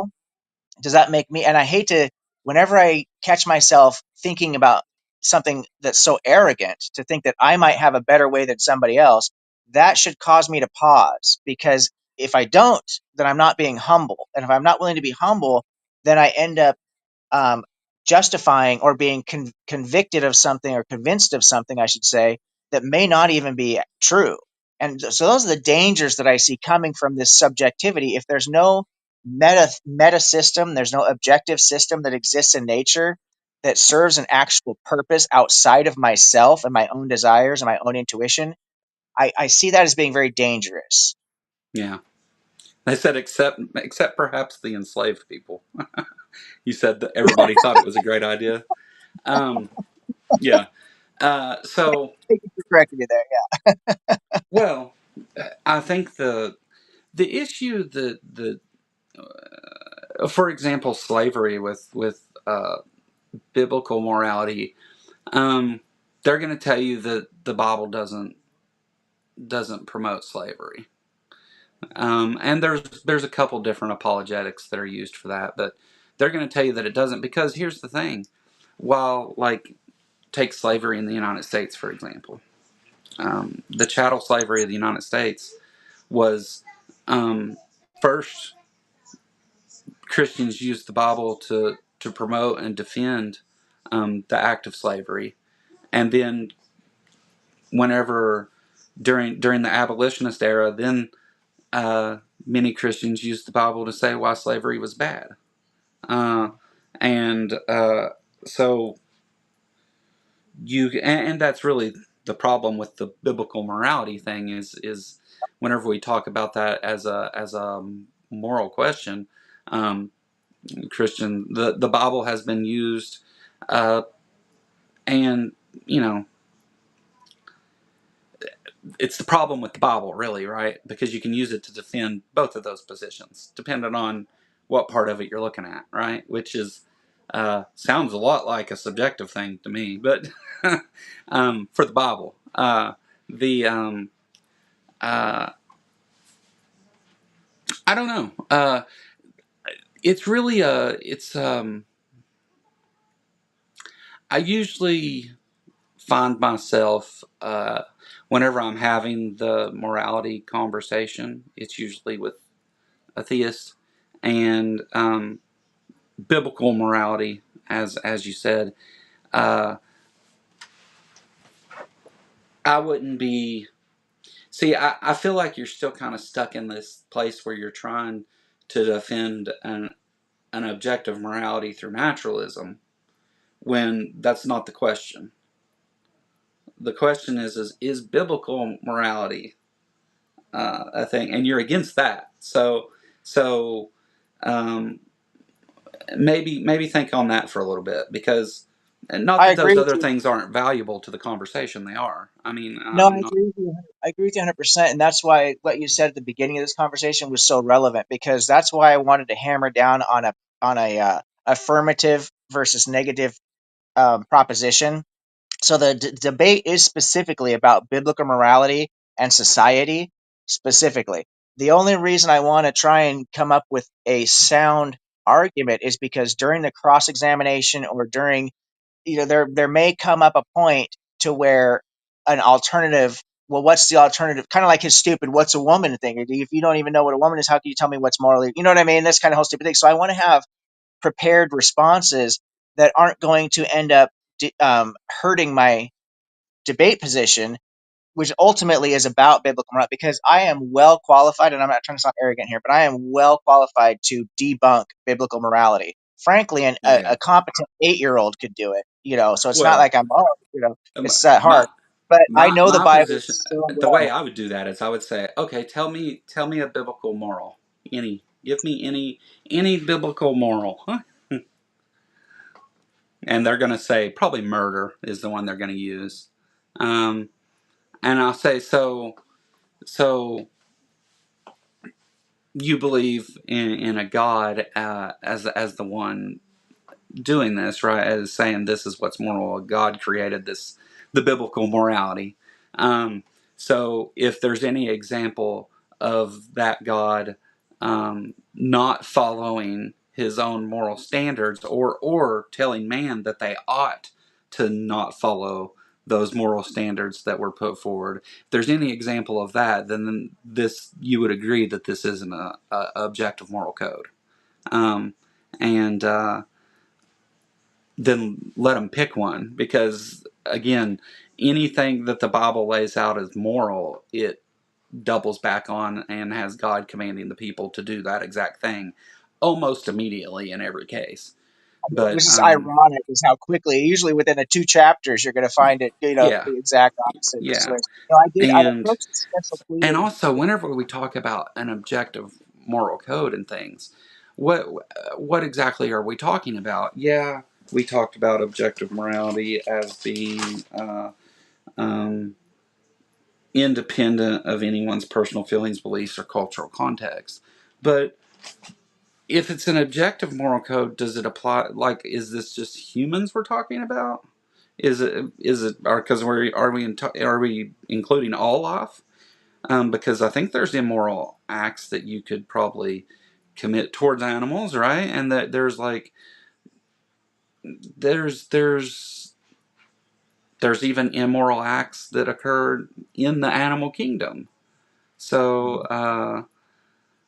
So that's an interesting point right there. Just before, because I like to try and hit these one at a time because you've given me so much to think about, and I think there's a lot to be said for that. So personally, I do not personally believe in what's called human exceptionalism. I personally think that that's actually false, and there's both people on both sides of the aisle. I would say the significant majority of people who don't study zoology in particular don't agree with me. They think there is human exceptionalism, but I don't think there is. And I think that what you're saying is absolutely true, that not only can humans impose immoral acts and unethical acts onto animals, I think that we see within the animal kingdom itself things that we could be considered immoral. There was a story, I actually had to stop watching nature documentaries because of how violent they were. It was starting to yeah, actually affect me. Yes, I love mm, to watch these documentaries because I love to learn about nature. But every time I see a lion taking down a gazelle, it breaks my heart. I just fully will admit it. It's really heartbreaking for me. But this is the cycle of life that actually propagates species. It controls populations, and you know how the whole thing works. It's a system that every component works, which is another reason I'm not a human exceptionalist, because the whole system has to work together, from the humans at the top of the food chain all the way down to the plants at the bottom of the food chain. Everything has to balance out, and it has to work together in a functional system. yeah, But what I'm going to do at the beginning of this debate was specifically set down as one of the ground rules that I want to leave human exceptionalism out of the debate, because that's not going to be helpful to my cause, for one thing, because that's going to open up a whole can of worms that we have to get into that could really sidetrack from what the actual crux of the matter is. sure, So, but I do personally think that human exceptionalism is not a valid position in my opinion. I don't think that is really valid, but that's just me, and I don't have the best way to argue that because I haven't had to debate about that with somebody before. But I do think that we see morality, quote unquote, or immoral immorality transcend from humans into nature and in other areas of nature. There's a story I saw in a documentary where two male lions were like what you might call rogue lions, and they were going around to lion packs, and they were attacking the single male lion and biting off its testicles. This is a documentary that happened, right? And they were filming this stuff, and yes, they were biting off the testicles of the one male lion so it couldn't reproduce with the lionesses. Then these two male lions were fucking all the female lions and then moving on to the next pride.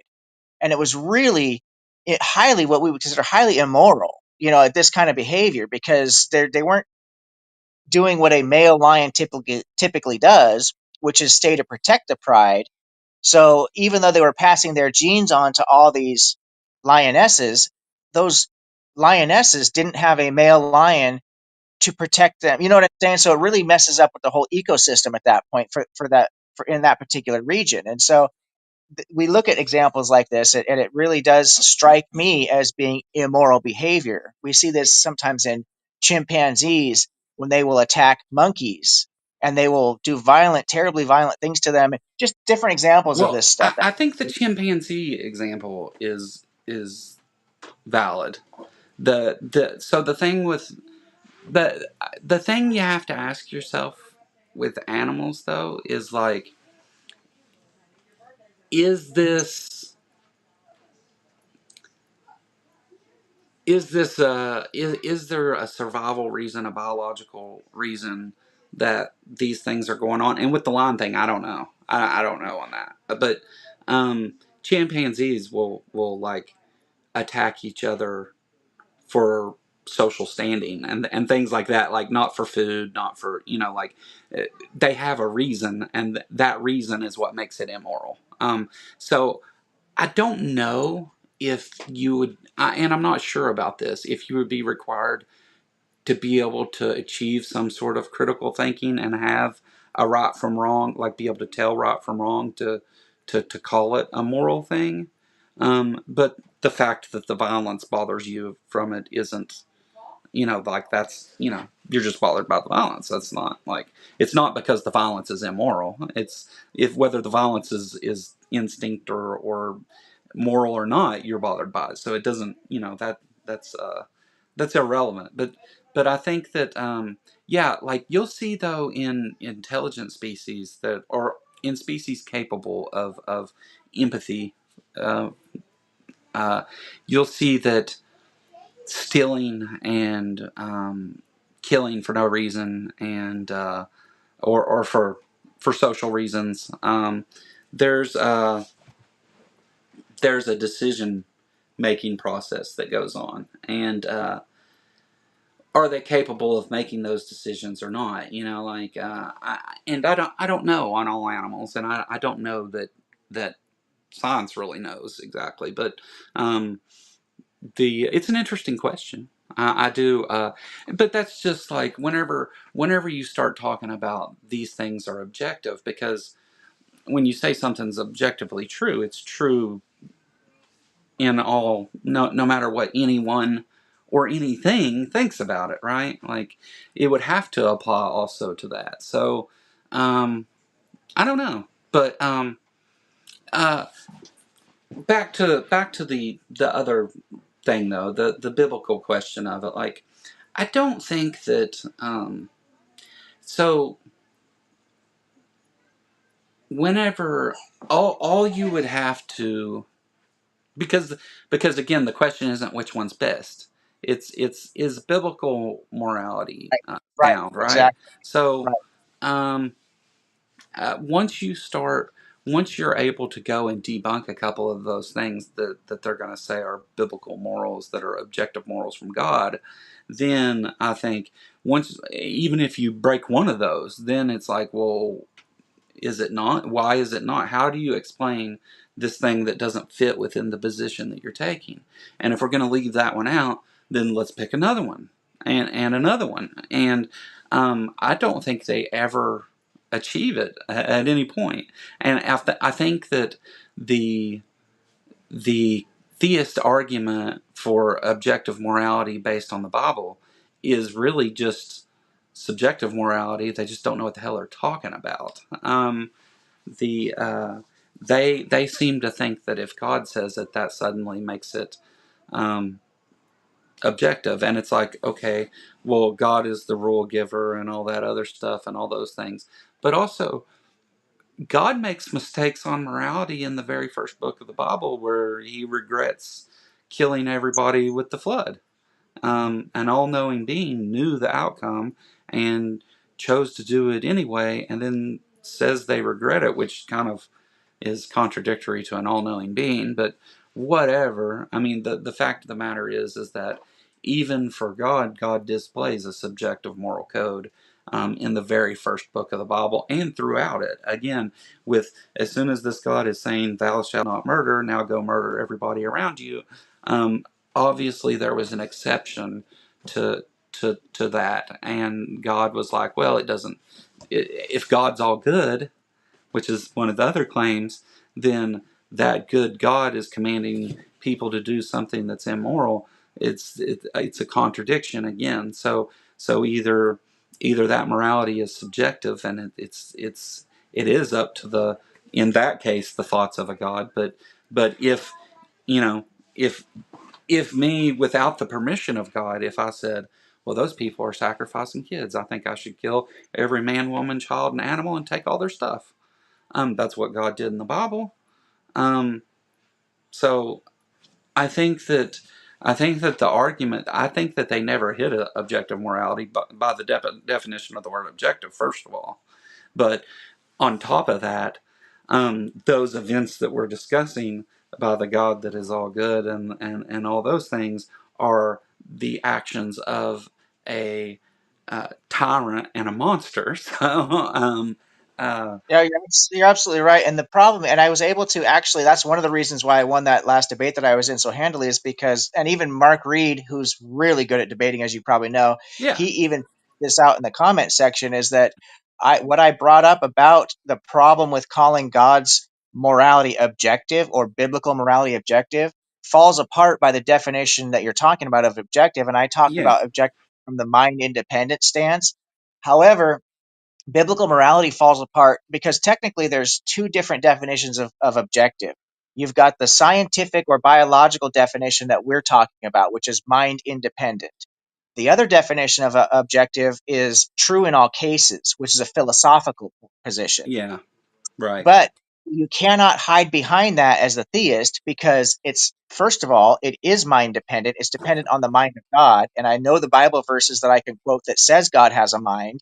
So you can't say God doesn't have a mind. You can special plead God's mind is different than a mind and words don't mean words if you want to, but that's where you're going to lose that debate.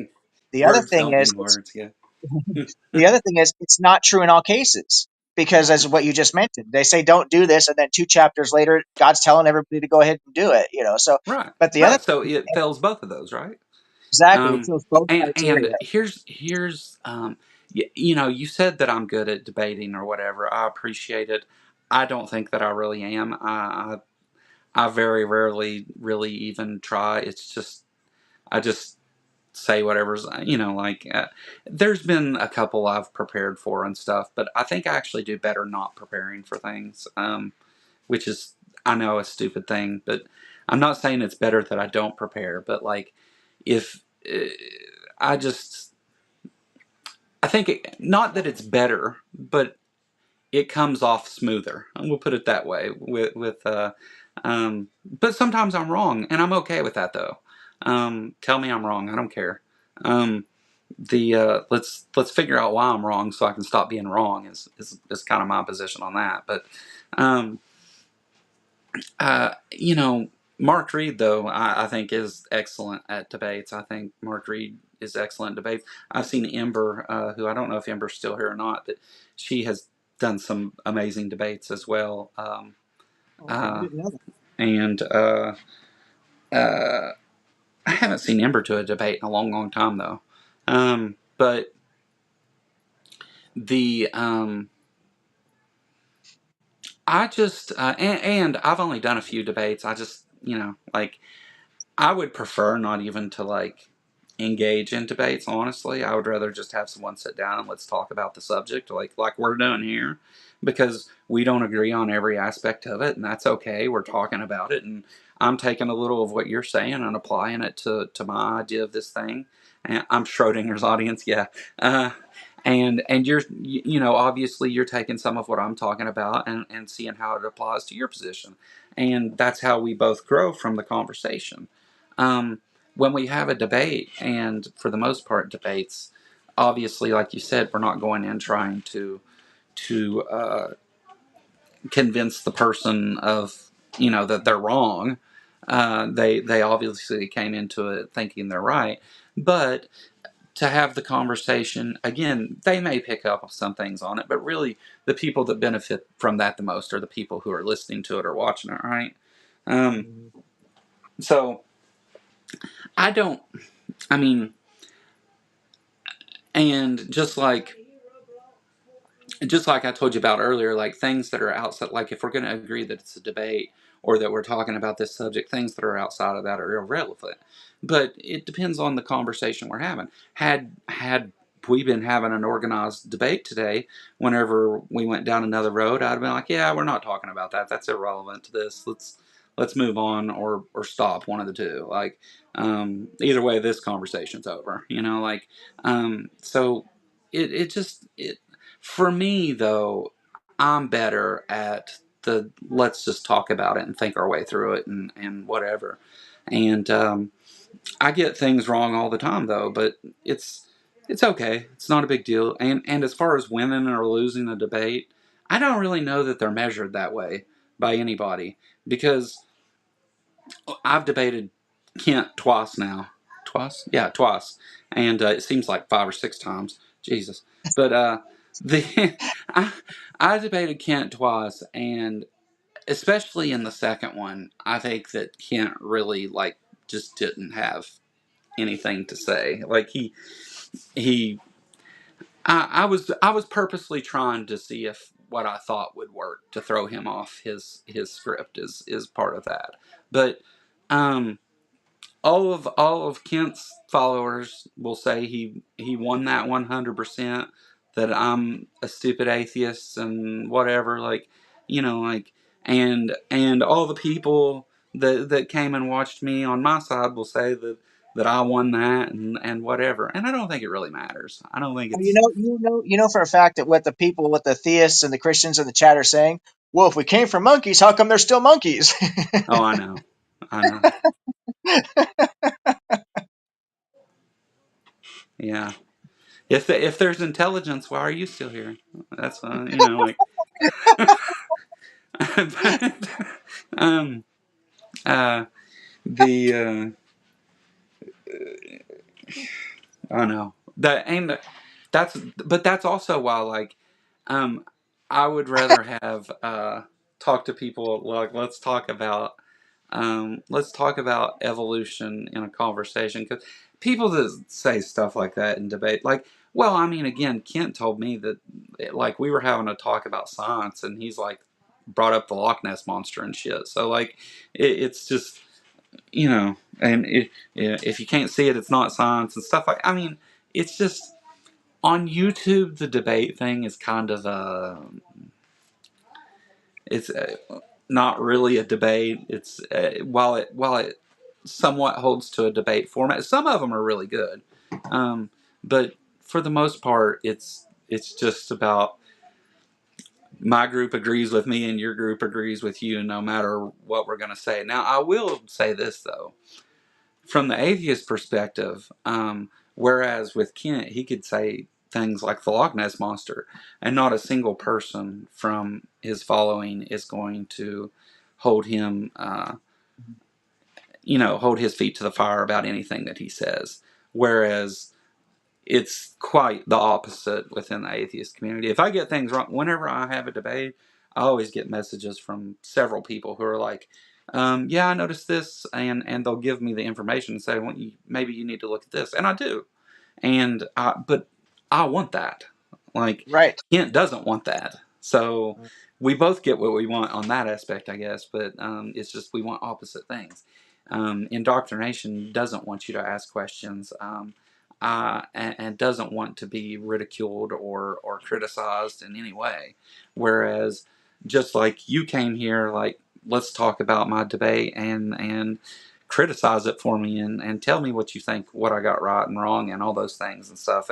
And so, as long as you have that attitude about it, and you're going into a debate on something that you're demonstrably correct about, I think you'd be just fine. Like, and also, like, it is much easier, and they deserve to have the burden on them to take the pro position, right? They not just deserve, but um, they do have the position to do all the work there. You So don't. I think it's so important, given what we're dealing with, and I don't want to go down another political rabbit hole, but just based on the fact that we are facing a very interesting time in our nation with this whole Christian nationalism and things that's going on, and we're also seeing a lot of persecution of like the LGBTQ community and things like that. So there's a real relevance to this debate that we're about to have, and I think it's really an important opportunity, which is why I really don't want to let something stupid, his bigotry or like things you mentioned, which are totally legitimate concerns about platforming bigotry and hate and stuff like that. I don't want to let fear of those things end up ruining an opportunity to expose this for what it is, because sometimes the best thing that you can do is let an idiot run his mouth. You know what I mean? And just let people say, "Wow, this guy is an absolute idiot," because that's what happened. If you go to the video, um, and it is a trigger warning. I absolutely guarantee you it's a trigger warning. Even though it's just a few comments here and there, the ignorance that was coming out of this guy, and the obvious detest and bigotry and prejudice that was coming out of this guy was palpable. Every And that's single part of the person. problem with debates too, right? Because at that point you've got a moderator, and like, Mhm. sure, you can just up and say, well, I'm not doing this or whatever, but you've agreed to let them have their time to say the things they want to say, and a lot of times people don't want to shut that down after they've already done that.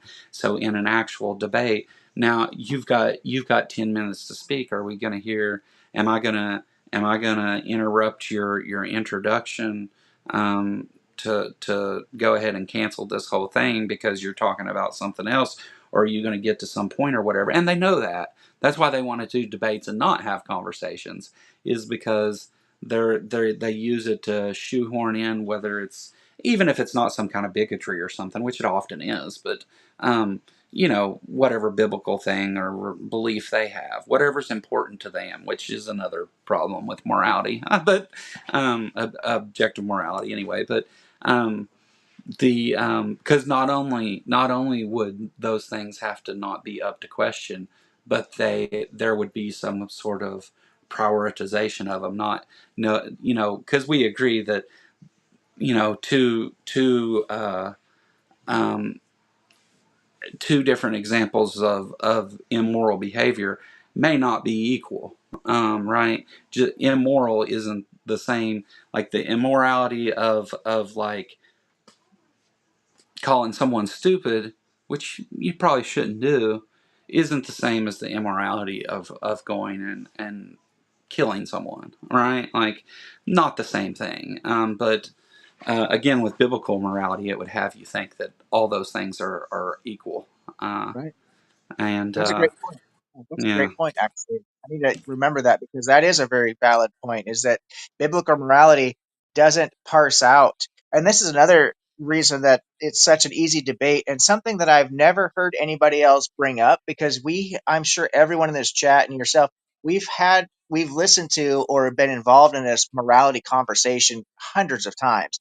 And the thing that I've never seen anybody bring up, which I just recently brought up to a group of Christians and they got really pissed at me for it, but I asked them, because I already know the answer to the question, because I know the Bible really well and I know the epistemology of different sects of Christianity is. I said, can you tell me where the laws, the rules actually are of what neighbor have a different idea about humanity is cursed for life? I mean, how 613 laws? We can examine those laws that justify slavery, that literally condone it and tell you how to do it, that tell you that if a Israelite essays a virgin Israelite girl, all he has to do is pay her father 30 shekels, and then she has to marry. The victim has to marry the perp. That's insane. If we ran a society like that, that would be literally insane. So the Christian yeah, likes to say, well, we don't have to follow those laws anymore. And it's like, okay, well, what laws do you follow? And it turns out the only laws you follow are the ones that you guys get together and make up yourselves anyway.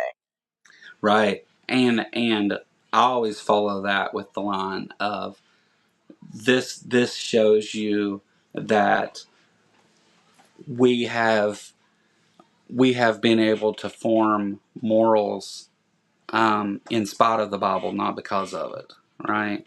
Because if you tried to, if you actually tried to live by what biblical morality is, air quotes heavy there, if you tried to actually live by that, you would be in prison, um, possibly, and quite possibly even be facing the death penalty, which is a whole nother question. But the like, so yeah, it's that's why, again, whenever you start talking about, like, if there is objective morality in the Bible, then why aren't they following all those things that were laid out? Why, if it's morally acceptable to stone people to death for the least little thing, why aren't we doing that still? Because as a society, we came to the conclusion that that's not morally acceptable. That does not help us grow well-being or human flourishing or civilizations or societies. It's not beneficial to any of those things.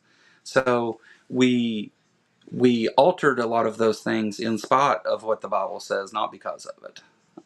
And And the good things, as I pointed out in my debate previously, and also as I pointed out many times in the conversation, and we talked about this already, is that any good thing, anything that we can both agree on with a theist and say, or a Christian in particular, and say, oh, yeah, we both agree that the golden rule is a benefit to society. We both agree you shouldn't murder. We both agree that reciprocity is the best way of living in a functional society. Well, guess what? That didn't start with the Bible. We have a no, historical record that predates the Bible in some cases by thousands of years. When it comes to reciprocity, which is essentially what the golden rule is, we actually have Ugaritic texts that are written in cuneiform writing that talk about this. You know what I mean? We talk about, I mentioned Buddhism talking about nonviolence and all these other things that the other claims that Christians try to make is that Jesus was some kind of pacifist. And when you expose to them the actual actions and statements coming from Jesus' mouth, not just saying that we should follow the law, because he does say that in Matthew, and when he's referring to the 613 Mosaic laws, but he specifically condemns the Pharisees for not stoning their disobedient children to death. He literally says that, again in Matthew, I believe that is. He also, we know that he at least once, if you want to avoid a contradiction, you have to say on two separate occasions, he beat the shit out of a bunch of money changers in the temple. He's telling people to buy swords. He says he's going to lead an army and come in and engage in this big war. None of this maps onto what we call pacifism whatsoever. It's completely disconnected from pacifism. Jesus yeah. was not some righteous guy who was living this righteous as much as people want to say he was, and the evidence is in the Bible itself. So all Well, this can be used against them. I think the whole reason for that, and the whole reason for the whole Jesus story, is because Jesus was supposed to lead them into war to deliver them from the Romans. That Well, yeah, was if that's they're my going to understanding actually try anyway. to, no, you're absolutely right, because what the Christians are trying to do, which is what we talked about earlier, is they're trying to basically pull stuff out of context from the Old Testament and map it onto the Jesus story. And unfortunately, it doesn't work because directly and indirectly, none of it matches up to Jesus. Oh, it looks like I lost Joe there. No, no, There you I'm are. here. I'm here. Okay. So none of it matches up. But what we look at when we actually look at who the Messiah was, the very first mention of the Messiah is actually Cyrus the Great and his Yeah, battle and his war with Babylon. And this is what the Messiah is supposed to do. The suffering servant is all about this war. Israel is going to end up conquering its nations. First, it's going to suffer. Then it's going to overcome through battle and war and violence. That's all the Messiah and the servant and all this stuff is tied to. So if you're going to attempt to tie Jesus to this, you have to. Jesus is now a warlord. He's not some yeah, kind of guy. He's not a lamb. That again, Cyrus is called the lamb and the not just the lamp oh, I can't remember the other term that they apply to Jesus, but the shepherd. yeah. He's the shepherd and the Messiah. All those terms are used to describe in But Isaiah first the both great. Satan and God are described as the lion. But anyway, that's the problem of deception, and we can talk more about that another time. The I've got a couple minutes here before I've got to hard stop this thing, so let's go ahead and stop here, and we can talk more about this again sometime if you want. Or I do open panels all the time. You're welcome to, and we talk about whatever. So anytime. But um, uh, so tell everybody who you're debating, when, and where. So if they want to go follow up on this, they can. Okay, so the gentleman's first name is William. I can't remember what his last name is. The actual date we're still working on. He's trying to push it off till October. After telling me he's all fired up to do this debate, we got all the parameters set, the proposition set. We agreed on the rules, the times, and all that. And now he's saying let's do it in October. So I don't have a hard date set yet, but he did just send me a message last night asking me, making sure I'm still interested in doing it, which I definitely am. So I will be keeping everybody posted through every channel that I interact with you guys on various formats. We crossroads a lot, so definitely through Joe's Discord server. I'll make sure as soon as I get a link or any Yeah, real hard information, I'll set it up there. And then when I meet you guys, maybe I know Tilting Windmill, I run across you and it's such an honor to every time I get to interact with you, brother. We could coordinate maybe posting a link with Dave if he doesn't mind, and Tristan Gabriel's channel, who will be hosting the debate. It's called 21st Century Minds, the number 21, so 21st Century Minds. And I encourage you guys to check out his content. I will tell you that a lot of it is about full preterism. That's really kind of his shtick, but he's a really great guy, and he is an agnostic, and he can debunk so much stuff because he's got a master's in divinity. So he really knows his stuff. Yeah. And that's pretty much as I have to say in closing, other than to do the housekeeping and just say thank you to everybody for tuning in. And I would really appreciate if anybody has any specific observations or advice or criticisms, anything at all about anything that's been discussed in this, top to bottom. If you would come back to this video after it posts and leave me a comment so that I could, consider what you're saying, consider your advice, look into any resources that you guys have for me. I know there was a couple things regarding some of the things we talked about with the transgender community and getting some real good information on that. I wrote some notes down, but if you could plug those into the comment section, because there were two that were mentioned, and I don't know if I wrote them both down in my notes. So, like I said, anything you guys have to offer, I really appreciate the engagement. And if you want to tell me I'm an idiot, you're welcome to come in just flat out. However, it doesn't matter to me. Whatever you guys want to offer as input, I'll take it all into consideration. And to Joe, I really appreciate you being such a generous host and for taking time out of your weekend and away from your family to do this with me. I'm very gracious. No, Gracious. I'm very grateful.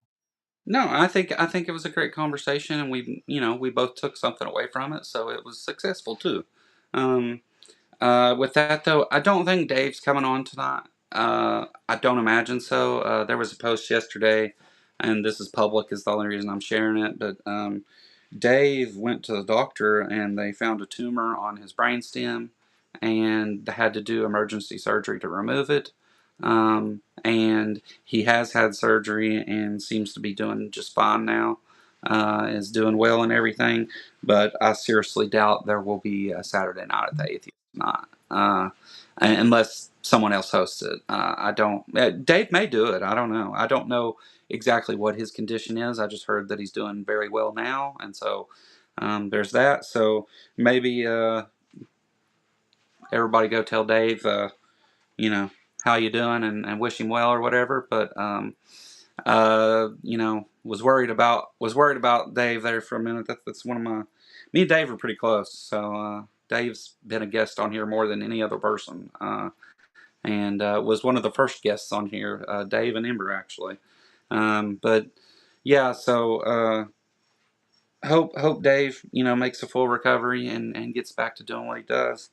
Um, again, I'll be on Monday afternoon at 1 p.m. Eastern with Laura. We're going to talk about raising kids in the Bible Belt here in Eastern Kentucky and some of the things that are said in school and how we deal with those things and stuff like that. Just have that conversation. A little bit of secular parenting type stuff, that how we deal with it anyway, not necessarily how you should, but how we deal with it. And we're just going to talk like that and have fun and interact with people and stuff like that.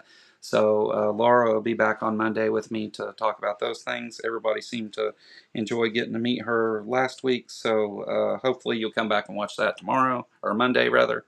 And then next Saturday I'll be on with Brooklyn Lou the Skeptic. We're going to talk a little bit about him and his stuff, and just again have a conversation, get to know him a little bit, and talk about several things. The in between now and then, I plan to do a member stream at some point. I've been trying to get those back going again, and took a few weeks off because of things going sideways and stuff. But uh, we'll get back to doing those too. Hopefully this week. I'm looking at like Wednesday, sometime in the middle of the week, to do it. I don't know yet. I'll let everybody know. And as far as information on the debate or whatever, you can post it wherever in my Discord, or if not, just tell me and I'll post it somewhere and let everybody know that's interested. But yeah, thanks for coming and talking to me about this. It was a good conversation. I had fun, and I think there's plenty more we can talk about in this and other stuff too. And anytime you want to talk about any subject, holler at me and we can have a talk about it. I'm always down to do that. The And especially thank all my channel members. And if you're new here or whatever, maybe subscribe if you want to see more. If not, that's fine. Don't. Maybe give it a thumbs down. Tell me why in the comments. That's fine too. I don't mind either of those. But do something, damn it. Don't just sit there. Lazy fucks. No, I'm kidding. But that was a joke. But yeah, thanks everybody for coming, and we'll do this again on Monday. You got anything else? Just one last quick thing about Brooklyn Lou. That guy is, I do really like him a lot, but I don't know if you caught his last stream. It ended up being a 6 hour, it just a total hot mess. In fact, I wasn't intending to join his live. I was just going to watch. I had other stuff going on, but I actually had to jump in there at about the 1 hour mark or so, 1.5 hour mark, because they had three atheists, Brooklyn Lou, another guy, and two other atheists, and they invited a Christian on to have I a was there. I discussion. tried to join that stream, and he Bro, left me hanging in did the you back room. did you hear the lecture that I ended up giving those guys after the Christian left? I No, actually I got jumped mad on. and left. I It was, actually to me, it was a train wreck. So it was, yeah, it was a hot mess. And they handled. I let my wife listen to it because I told you she's in essentially a PR position with the hospital, having to be a manager and stuff. And I said this is really. I handled it as best as I could to try and let them know, hey, in the future, if you want to have productive dialogue with people, you may want to avoid this kind of behavior because even the atheists and the skeptics and agnostics like myself, we were all defending that poor Christian who was just getting absolutely just blasted by these guys. It was a yeah, total atheist crash out session, which is not a good look for our efforts. We no, need to be respectful because we have to hold ourselves to a higher standard. If we don't, we're dead in the water. As a yeah. group, really have to No, I organize agree. It community. was kind of a mess, and I'm not hating on anybody that was part of it or anything. It's just I don't think it went very well, and I think that I don't know. But I left. I just it I tried to join to early on to correct some of that, and or at least what I thought was correcting some of that. But they had other plans, I guess. So, Anyway, but yeah, it anyway, was kind of funny you mentioned. I, Yeah, it I was. have to I have to end this. Yeah, yeah, yeah. Thank you so Thanks much. everybody for coming. Thank you for coming. Everybody have a great one, and I will see you in the next one. Hang tight for a second, man.